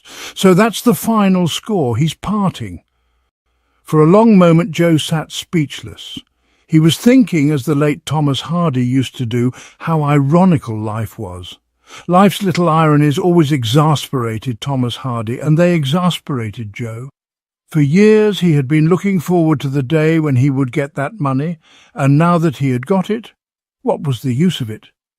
Girls like Dinah Biddle, when they have Phipps suspender millions in view, do not turn from them to men who have inherited comparatively small legacies from their aunts.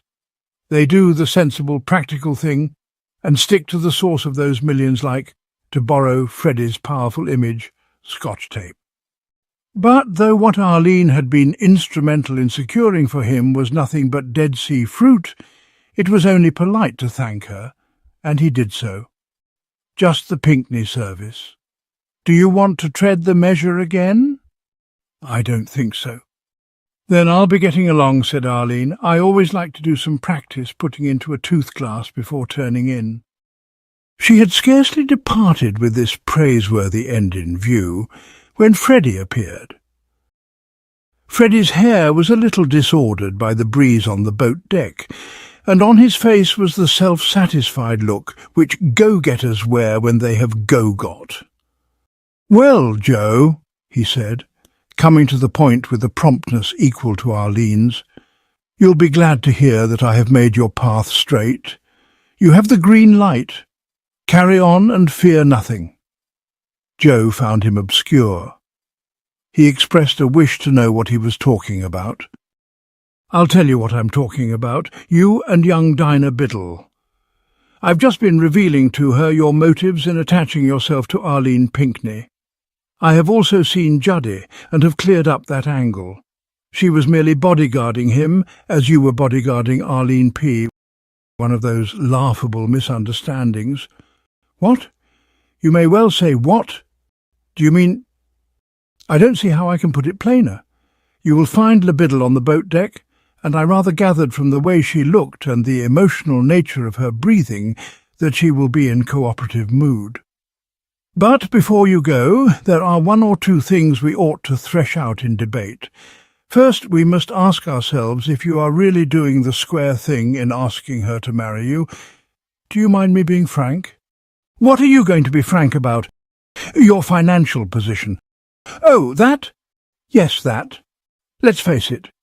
You've no job and no money, and you won't have any money for another 3 years. Is it fair to ask her to wait all that time? Why do you smile? I wasn't smiling, I was beaming. Stirring things have been happening since you left me, Freddie. Condensing it from a drive to a short putt, Arlene has persuaded Pinckney to release my money. I shan't be rich, but I shall be able to afford matrimony on a modest scale. Freddie gaped. Is this official? Arlene said it was. And now, if you will excuse me... But wait, there's another thing we ought to give a thought to. Your method of wooing. Don't forget that you will have to cram into a few short hours the suit pressing which should have been stretched over 5 days. You'll have to work quick, and this being so, I strongly recommend the Ickenham system. The what? As outlined by old Ickenham, Pongo Twistleton's Uncle Fred. Pongo explained it to me once, and I think I can quote the old Buster's words verbatim. Stride up to the subject, Ickenham said, and grab her by the wrist. Then, ignoring her struggles, if any, clasp her to your bosom and shower kisses on her upturned face. You needn't say much, just my mate, or something of that sort. And in grabbing her by the wrist, don't behave as if you were handling a delicate piece of china. Grip firmly and waggle her about a bit. Joe had never had the pleasure of meeting the 5th Earl of Ickenham, Pongo Twistleton's redoubtable Uncle Fred, and he was sorry not to have done so, for it was plain to him that they were kindred souls who thought along the same lines. Grabbing Dinah Biddle and waggling her about a bit was the very mode of approach he had had in mind. With no further words he hurried away, and when we say hurried, we mean precisely that. Freddie, watching him disappear, was reminded of a jackrabbit he had once encountered while selling dog biscuits out Nebraska way, and as he adjusted himself comfortably to the cushions of the settee, he was conscious of feeling all in a glow. There is nothing that so induces this sensation as the knowledge that one has done one's day's good deed. Boy Scouts, habituated to performing acts of kindness, probably in time grow blasé and lose that first electric thrill, but to the novice it is as if a soothing mustard plaster had been applied to his soul. He was still glowing when Freddie at his elbow jerked him out of his pleasant thoughts, and he saw that he had Judson Phipps with him. Judson was carrying, tucked under his arm, a furry object which was probably its creator's idea of a cinnamon bear, and on his face, in addition to his horn-rimmed spectacles, there was a look that suggested that something had occurred to perplex him. "Got a moment, Freddie?" he said, and Freddie replied that he had no immediate calls on his time and would be happy to give Judson audience. "What's on your mind, Juddy? It's this fellow Cardinal. What about him?" "He's been acting very strangely. I went up to the boat deck to give this bear or whatever it is to Dinah Biddle, and there he was, kissing her. I see nothing unbalanced in that. I do. It struck me as odd, considering that he came on this boat simply in order to press his suit with Arlene Pinckney. What gave you that idea? You said so yourself. I didn't say anything of the sort. His objective from the kick-off was the Biddle. But he's been with Arlene ever since we left Cherbourg. Oh, I can explain that. There's a man on board whom she wanted to keep away from her, and she drafted Joe to act as interference. Same idea as you had when you engaged Dinah Biddle's services." Judson was astounded. His spectacles trembled on their base. "You're kidding!" "No, Joe told me." "Well, I'll be darned. Who was the man?" "Ah, that we shall probably never know. Must be a repulsive sort of specimen, so one would suppose." Judson lit a relieved cigarette. "You've taken a weight off my mind. I'm very fond of Dinah, and I wouldn't like to think she had fallen under the spell of a smooth operator who would play her up and break her heart. But Cardinal's okay, isn't he? He'll do right by our Nell?" "Yes, nothing to worry about in that respect." Judson was looking grave. A thought had struck him. "What about the money end of it? When you were selling me that picture of his, you told me he hadn't a nickel." "He hadn't then. He's getting some from Pinkney." "Pinkney?" Judson could make nothing of this. "Are you sure you haven't got the name wrong? Pinkney's one-way pockets are a byword in the circles in which he moves.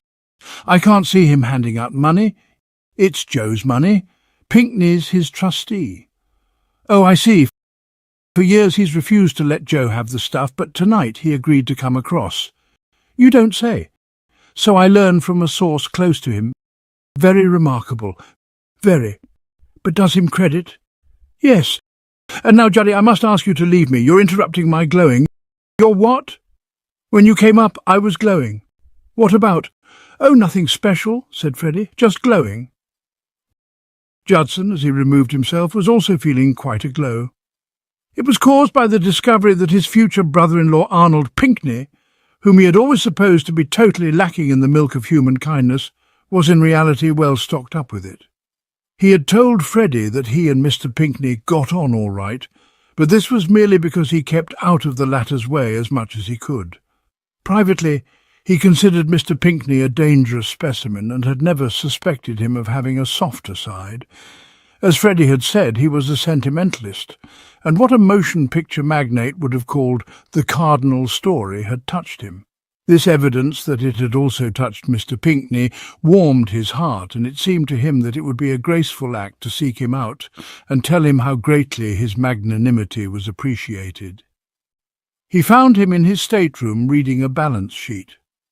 "Oh, it's you," said Mr. Pinkney, plainly resentful at being interrupted in this congenial task, and by Judson of all people.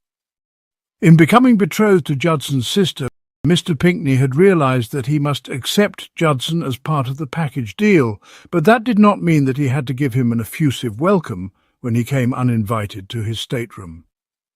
"What's that damned thing?" he asked, eyeing the cinnamon bear with obvious dislike.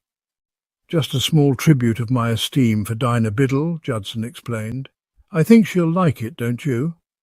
Its head screws off, and you put candy inside and pass it around at parties, causing great fun and laughter. Well, don't point it at me. I'll put it down on this chair here while we talk." The last 3 words struck Mr. Pinkney as sinister. "Are you intending to make a long stay?" No, I shan't keep you a minute. I just came to give you something Julie asked me to slip to you. But first I would like to tell you that in my opinion you're doing the big, generous thing in giving Cardinal that money. I had the story from Freddie Threepwood and was greatly impressed. Many men in your position would have been sore at him for throwing up his job at the bank and dashing off after a girl just because he couldn't bear being parted from her.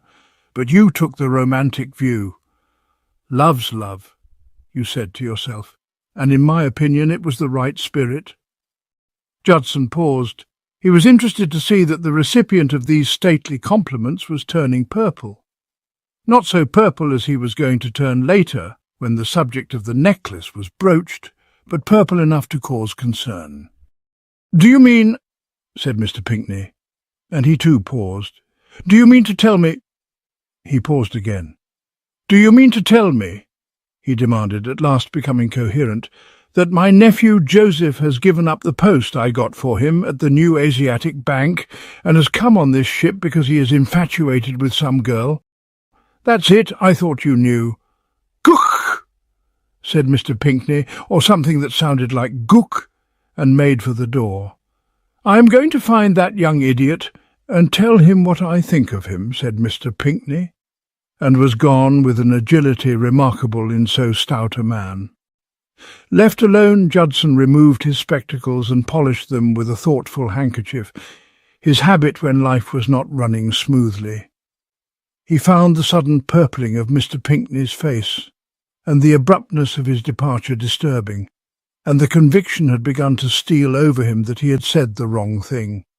Even to him, though he was not a quick thinker, it had become plain that in supposing that Mr. Pinkney had been touched by Joe Cardinal's romantic story, he had erred. So far from touching him, it seemed to have aroused his worst passions, and there could be little doubt that if and when he found Joe Cardinal, their encounter would for the latter not be an agreeable one. Heavy breathing sounded outside the open door, and Mr. Pinkney reappeared. Judson regarded him anxiously. "Did you find him?" "I did, and I told him that if he thinks he is going to get any money from me, he is very much mistaken." "You aren't going to give him his money?" "I am not." "Then," said Judson severely, "you ought to be ashamed of yourself, and I hope those customs guys catch you with your pants down and you get sent up the river for 10 years. "What are you talking about?" "This. What's that?" "A necklace Julie bought in Paris. She gave it to me to give to you to smuggle through the customs." "What? And here's a letter she wrote that goes with it." If Judson had been offering him a cobra di capello or some other poisonous serpent, Mr. Pinkney might have looked more perturbed, but not much. In predicting that his face would take on an even deeper tinge of mauve than it had worn as he listened to the Cardinal story, Judson had made no miscalculation. "She disapproves of paying duty," he explained, "and I don't have to tell you what the duty on a chunk of ice like this would tot up to." "As I see it," said Judson, feeling that Mr. Pinkney would like to know where he stood, "3 courses are open to you. You can disregard Julie's wishes, which I wouldn't advise, because you know what Julie's like when her wishes are disregarded, or you can have a shot at smuggling the thing in, which, as I say, will probably lead to your being jugged for several years, or you can pick up the tab yourself, paying the duty out of your own—" "Get out," said Mr. Pinkney, and Judson did so. He had plenty more to say, but this did not seem to him the moment.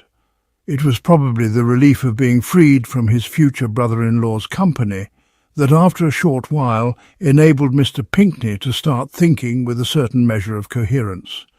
Judson, goggling at him through his spectacles like some rare fish in an aquarium, had precluded thought. He was able now to examine the problem confronting him with something of the efficiency which he brought to those which were always cropping up during business hours.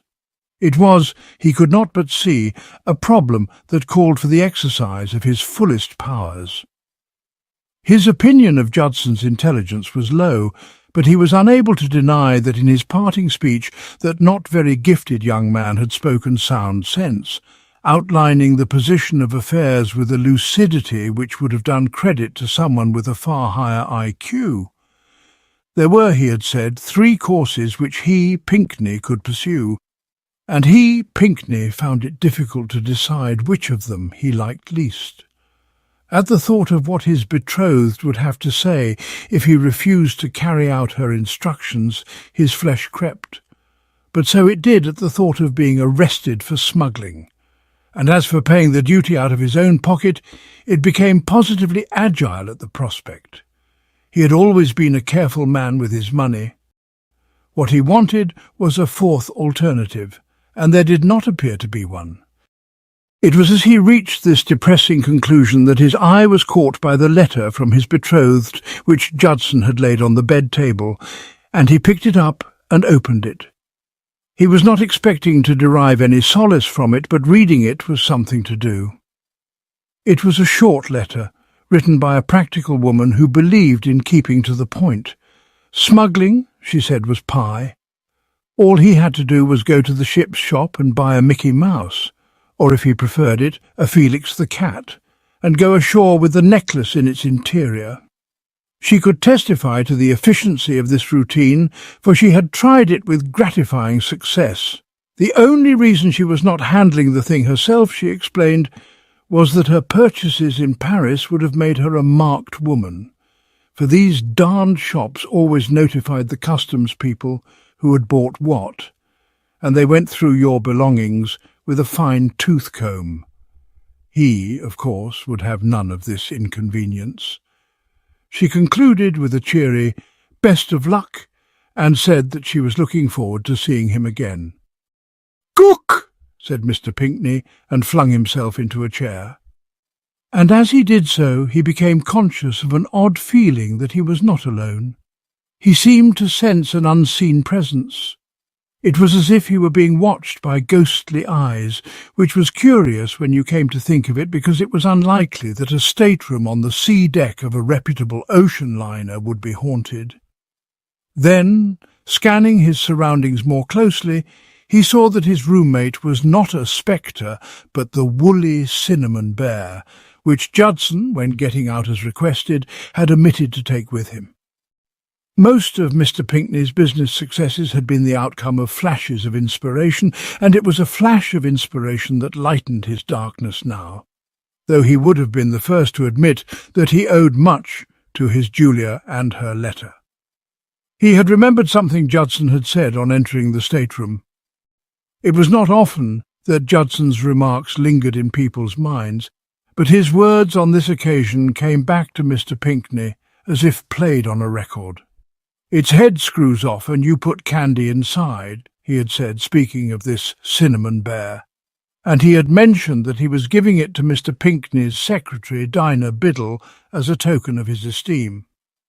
What customs official, Mr. Pinckney reasoned, was going to inquire too closely into the cinnamon bear of a charming young girl, whose honest face and modest secretarial position obviously placed her above suspicion? The fellow would probably not even know that the heads of ship's shop cinnamon bears do screw off. Mr. Pinckney was a man of wide experience and knowledge of the world, and this was the first time he had learned of it. To remove the creature's head, insert the necklace and screw the head on again was with him the work of an instant, which was fortunate, for he had scarcely completed the operation when there was a knock on the door and Judson entered. "I forgot my bear," said Judson, speaking haughtily, for they had parted on bad terms. He was surprised to find Mr. Pinckney quite genial. "Ah, yes, there it is. You are giving it to Miss Biddle. That's right. I'm sure she will be pleased. She ought to be. Have you decided what to do about Julie's necklace?" "I'm thinking it over," said Mr. Pinckney.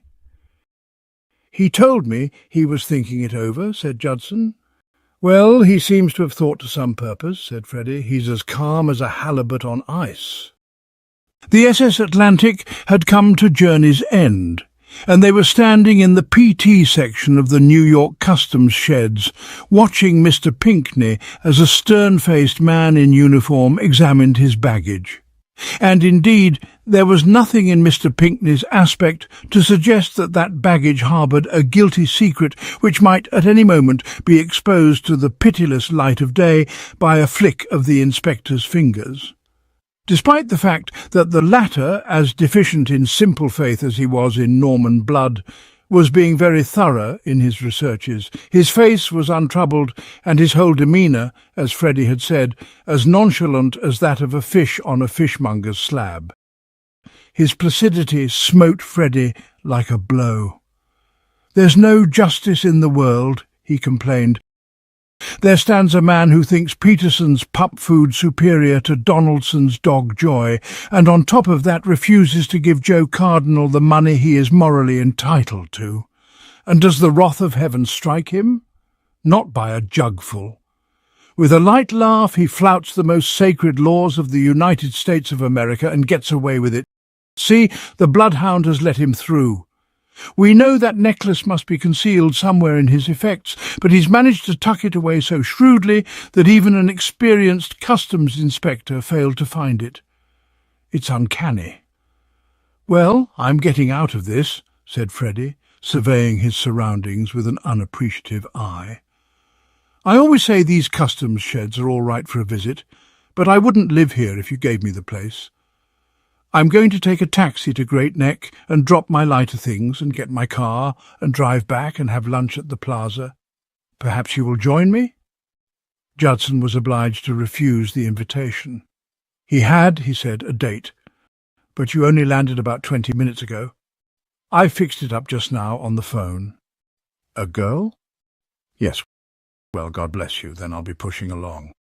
"Hello," said Freddie, his attention drawn for the first time to a cinnamon bear of repellent aspect which sat on the top of Judson's steamer trunk.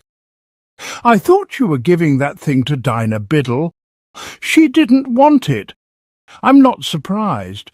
Ashamed to be seen in public with it, eh? What are your plans for its future?"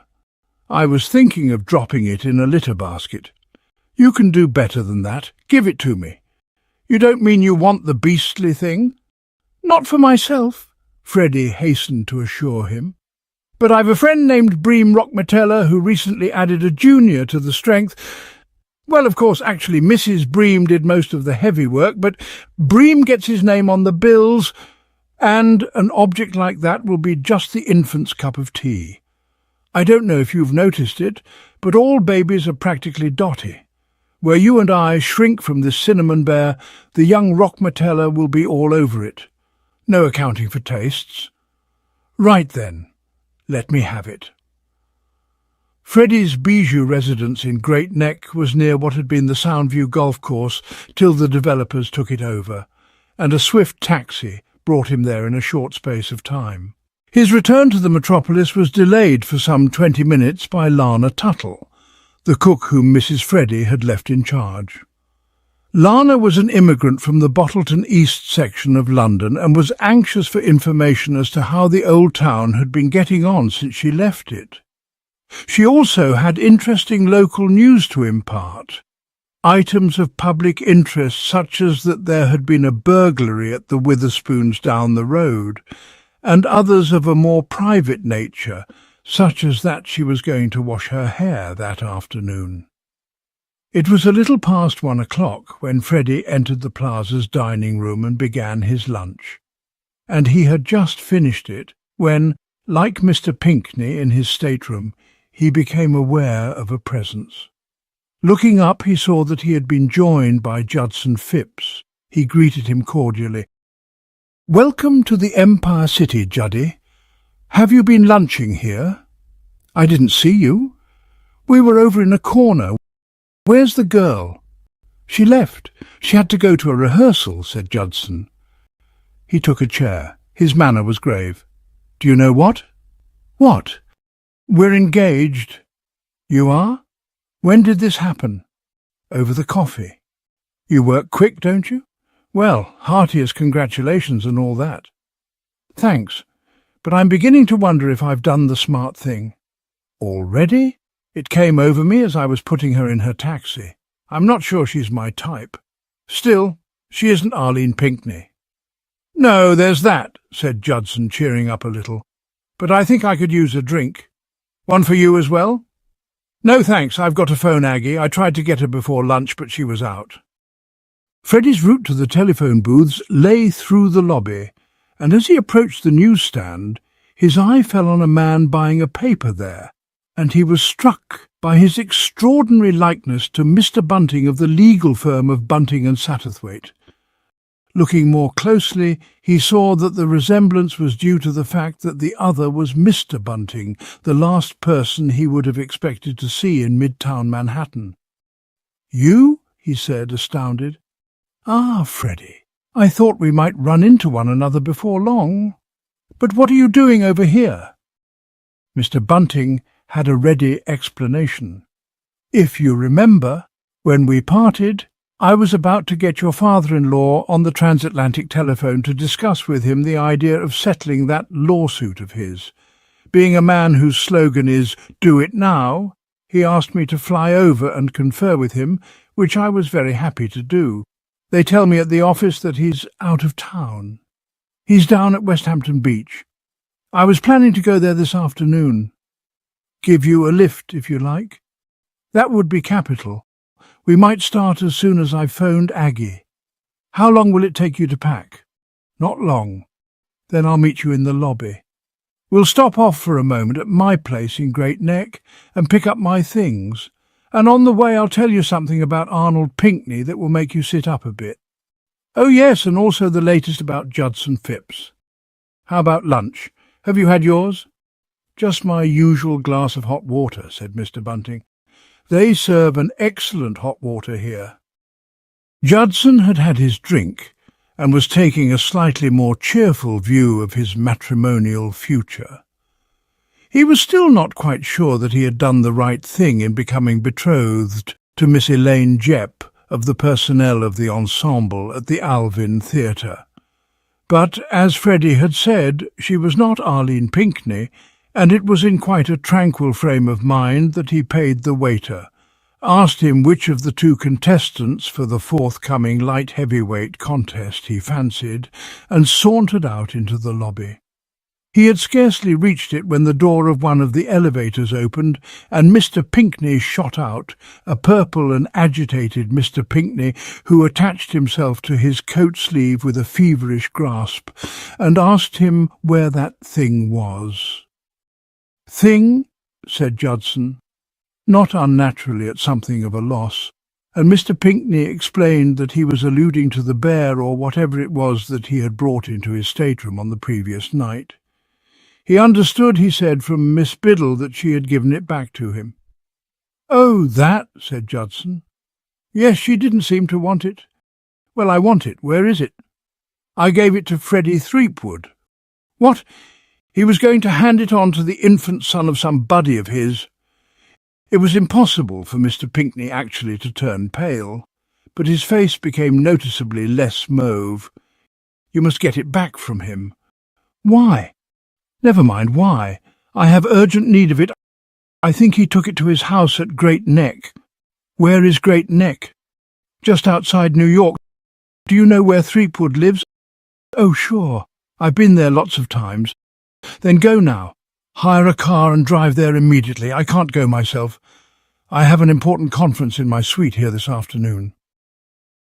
As Judson steered his hired car through the traffic in the direction of Great Neck, he found himself wondering, not for the first time, what was the peculiar quality in Arnold Pinckney that made it impossible for a fellow to meet his most unreasonable demands with a curt, "Go fry an egg."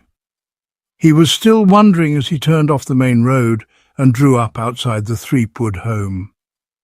It also perplexed him that Mr. Pinckney should be entertaining this positive yearning for the society of a synthetic cinnamon bear, for which, at their first meeting, he had shown such distaste. If ever the stout proprietor of a department store had given the impression of not being fond of cinnamon bears, this stout proprietor was that stout proprietor. These were deep waters, and Judson soon gave up the attempt to plumb them, for sustained thinking always made his head ache. Alighting from the car, he rang the front doorbell. Nothing happened. He rang again, and once more nothing happened. The house appeared to be uninhabited, and there presented itself the problem of what to do next. There were windows on each side of the front door, and peering through them he saw suitcases, and on top of one of the suitcases was the cinnamon bear, its customary silly smile on its face. And it suddenly occurred to Judson that in the middle of the day like this, the front door would probably not be locked. He tested it, and found that his supposition had been correct. He did not hesitate. If this had been some stranger's house, it would have been different, but a lifelong friend like Freddie would naturally have no objection to him treating the place as his own. "Go to it," Freddie would have said, and he went to it. And he had just picked up the cinnamon bear and was about to return with it to his car, when a voice behind him, speaking with a startling abruptness, said, "Hands up." Turning, he perceived a young woman in a pink dressing gown and slippers. Her mouth was set in a determined line, and her tow-coloured hair was adorned with gleaming curling pins. In her right hand, pointed at his head, she held a revolver.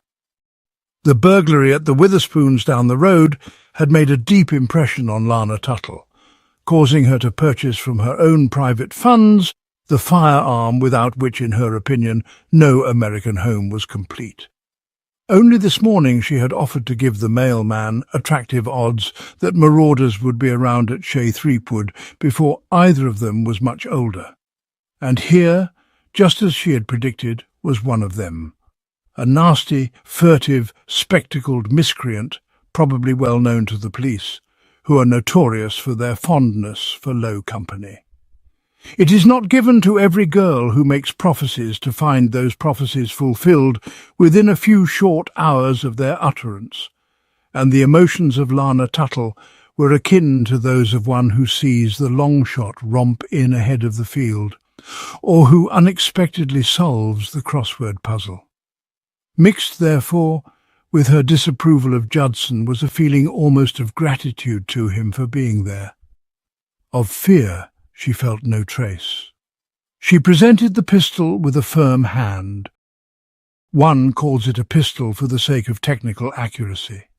To Judson's startled senses it appeared like a bazooka, and so deeply did he feel regarding it that he made it the subject of his opening remark, which, by all the laws of etiquette, should have been a graceful apology for and explanation of his intrusion.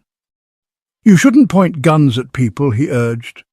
"Well, you shouldn't come breaking into people's houses," said Lana, and Judson felt a good deal reassured by the level firmness of her tone. This was plainly not one of those neurotic, fluttering females whose index finger cannot safely be permitted within a foot of a pistol trigger. "I only came to get something. I'll bet you did. This bear. Freddie wants it, Mrs. Threepwood." "Who are you calling Mrs. Threepwood? Aren't you Mrs. Threepwood?" "No."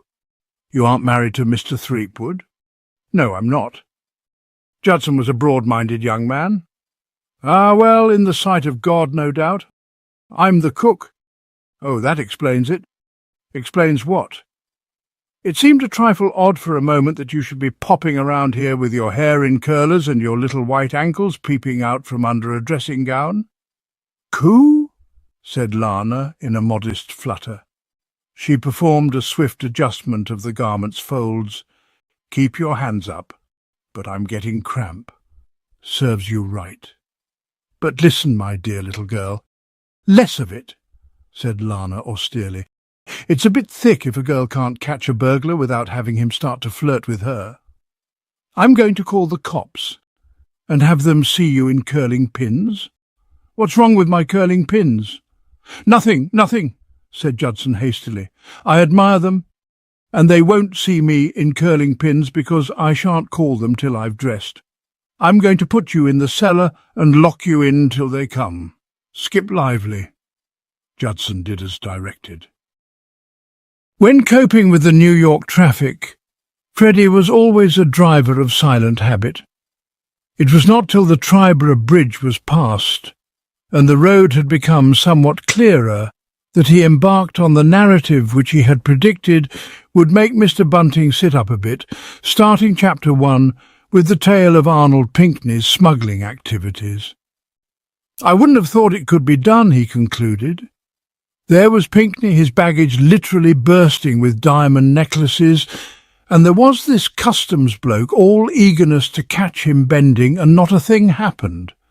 The trunks were opened, the bloke went through them like a dose of salts, and what ensued? Not a trace of any diamond necklace. Where, one asks oneself, could he have concealed the ruddy thing? It's inexplicable. Old Pinkney isn't a man I'm fond of. He's utterly unsound on dog biscuits, and he refuses to loosen up for poor old Joe. But I don't mind telling you, all this has given me a grudging respect for him. You have to take your hat off to a man who can do down the New York customs." Mr. Bunting agreed that it was a feat to be proud of, and expressed surprise that Mr. Pinkney should have been capable of it. It just showed, he said, that there is unsuspected good in all of us. "Well, you promised to make me sit up, my dear Freddie," he said, "and I am sitting up. Have you similarly sensational news to tell me of Judson Phipps? You hinted, if you remember, that you could a tale unfold about him whose lightest word would harrow up my soul, freeze my young, or rather elderly, blood, and make my 2 eyes, like stars, start from their spheres. What is the latest concerning Judson?" "Oh, Juddy, yes, I was coming to that. You know he's a 2-time loser. I beg your pardon? I mean, he's had 2 breach of promise cases already." "Well, he's engaged again." "You don't say. I don't know who she is, but he took her to lunch today and proposed over the coffee. Mr. Bunting blessed his soul. Amazing. The effect of the sea air, no doubt. I have often speculated," said Mr. Bunting, "as to why our Judson does these things. Is it because he is unusually susceptible, or does he ask them to marry him just because he can't think of anything to say and feels he must keep the conversation going somehow? Well, more work for Bunting and Satterthwaite. You think there's another breach of promise case in the offing? Inevitable, I should say. He may not want to get out of this one. I doubt it. Did you ever see Gilbert and Sullivan's trial by jury? I played the usher in trial by jury once in my younger days at a village in Hampshire in aid of the Church Organ Fund. I wish I'd been there. Yes, you missed an unforgettable experience. But what I was going to say was that Judson Phipps always reminds me of the defendant in that operetta. To refresh your memory, he was constantly getting engaged and then changing his mind and sneaking out of it. Judson does the same, and it always ends in him having to come to Bunting and Satterthwaite to arrange a settlement. Mr. Bunting fell into a reverie, no doubt on the subject of prospective fees, and did not speak again till the car arrived at its destination, when he said that Freddie had a nice place here, to which Freddie responded that it was a home, and he liked it. They entered the living-room, conversing amiably, and up in her bedroom Lana Tuttle, removing the last of the hair-curlers, heard their voices and burned with justifiable indignation. That a solitary burglar should have invaded her privacy was more or less what a girl had to expect if she left Bottleton East and came to America. But a group or flock of marauders, chatting with one another as if the place belonged to them, was too much. Seizing her revolver, she descended the stairs 3 at a time and burst into the living-room. "Hands up!" she cried. "Oh, it's you, Mr. T. Sorry, ducks, I thought you were a burglar. At this time in the afternoon? They keep all hours. I've got one in the cellar now. I'll bring him up, shall I, so you can have a look at him?" "Tell me, Freddie," said Mr. Bunting, "is this sort of thing the normal run of life in America? It is my first visit to that great country, and I should like to know the ropes. Sugar daddies, I learn from the press, are frequently surprised in love nests, but does the domestic help go about with guns as a general rule and deposit burglars in cellars? If you ask me, I think the girl has flipped her cork. The expression is new to me, but I gather that you feel that she is mentally unbalanced. Do you? Looks like it. What on earth would a burglar be doing? Good Lord, Juddy!" Judson had entered, slightly soiled from his sojourn among the coal, and he was closely followed by Lana Tuttle, who seemed to be prodding him in the small of the back with her weapon. At the sight of Freddie, his sombre face lightened, excluding the portions of it which were covered with coal dust. "Freddie, thank God! What on earth is all this about, Juddy? It's a long story. Would you mind telling this girl to take her damn pistol out of my ribs? It's all right, Lana. This is a friend of mine." "Well, why didn't he say so?" "I caught him getting away with your plaything." "My what?" "That bear," said Lana Tuttle, "if it is a bear. I can explain everything, Freddie. Just get rid of this female. That's all I ask." "Oh, hello, Mr. Bunting," said Judson, seeing him for the first time. "What are you doing in America?" "A business trip. but I'm not too engrossed in my business to listen to what should be an interesting story." "Nor me," said Freddie. "You can leave us, Lana." "Pop off?" "That's right." "Well, if you think it's safe, love," said Lana Tuttle. When Judson told a story, as he sometimes did when flushed with wine, it was not often that he riveted the attention of his hearers, they being inclined to interrupt at an early point in the proceedings and start to tell what they considered better ones. But on this occasion it would not be too much to say that he held his audience spellbound. All Freddie could find to say, when he had concluded his narrative, was that the evidence seemed to point to Arnold Pinckney having, as he had unjustly suspected Lana Tuttle of doing, flipped his cork. But Mr. Bunting, with his special knowledge, saw deeper into the matter. "Tell me, Judson," he said, "have you looked inside that object?" "No." "Why? Has Arnold Pinckney ever had access to it?" "Of course not." "Yes, he has, though. I left it in his stateroom last night. And are you aware that some years back your sister smuggled in her pearls in the interior of a Felix the cat, which she had purchased at the ship's shop?" Freddie was staring at Mr. Bunting as if the latter had been a beautiful picture, which was far from being the case. "You aren't suggesting?" "It is more a matter of stating than suggesting. I have had the pleasure of a long acquaintance with your sister, Judson, and I know how considerate she is. She would never have asked her loved one to smuggle her necklace through the customs without giving him kindly advice on how to do it. I think if you were to open the animal— you have done so, and as I foresaw—" Freddie was staring at what he held in his hand. So was Judson. "Do you mean," said the latter, appalled, that old crook let me go through those customs sheds with that? Why, I might have got jugged for life. He would naturally prefer that you and not he did the stretch you allude to." "You spoke, Freddie. If you can call saying ha speaking, did you say ha?" "Yes, I did, and I'll tell you why. I am now in a position to go to Pinckney and dictate terms. Could you sketch them out for us? In a few simple words. I'm going to give Pinckney a buzz at the Plaza. What's the number? I can tell you that. Plaza 33,000. And inform him that I am holding this necklace in— what's the word? Escrow? That's right. I'm holding it in escrow till he comes through with a substantial order for Donaldson's Dog Joy and gives Joe Cardinal his money and— Have you anything to suggest? You might make it a condition that he goes on a diet. I will." Most people, meeting Freddie Threepwood, were struck by his remarkable resemblance to a sheep, but if they could have seen him now, as he strode to the telephone and dialed, they would have realized that this was no ordinary run-of-the-mill sheep they were looking at, but a keen, brisk, alert sheep, the sort of sheep that knows all about drive and push and has been trained to develop its initiative. "Plaza Hotel?" he said curtly. "Put me through to Mr. Arnold Pinckney's suite." "He'll have a fit of apoplexy," said Judson, awed. "He couldn't do better," said Freddie. "Ah, Pinckney, is that you? This is Threepwood speaking.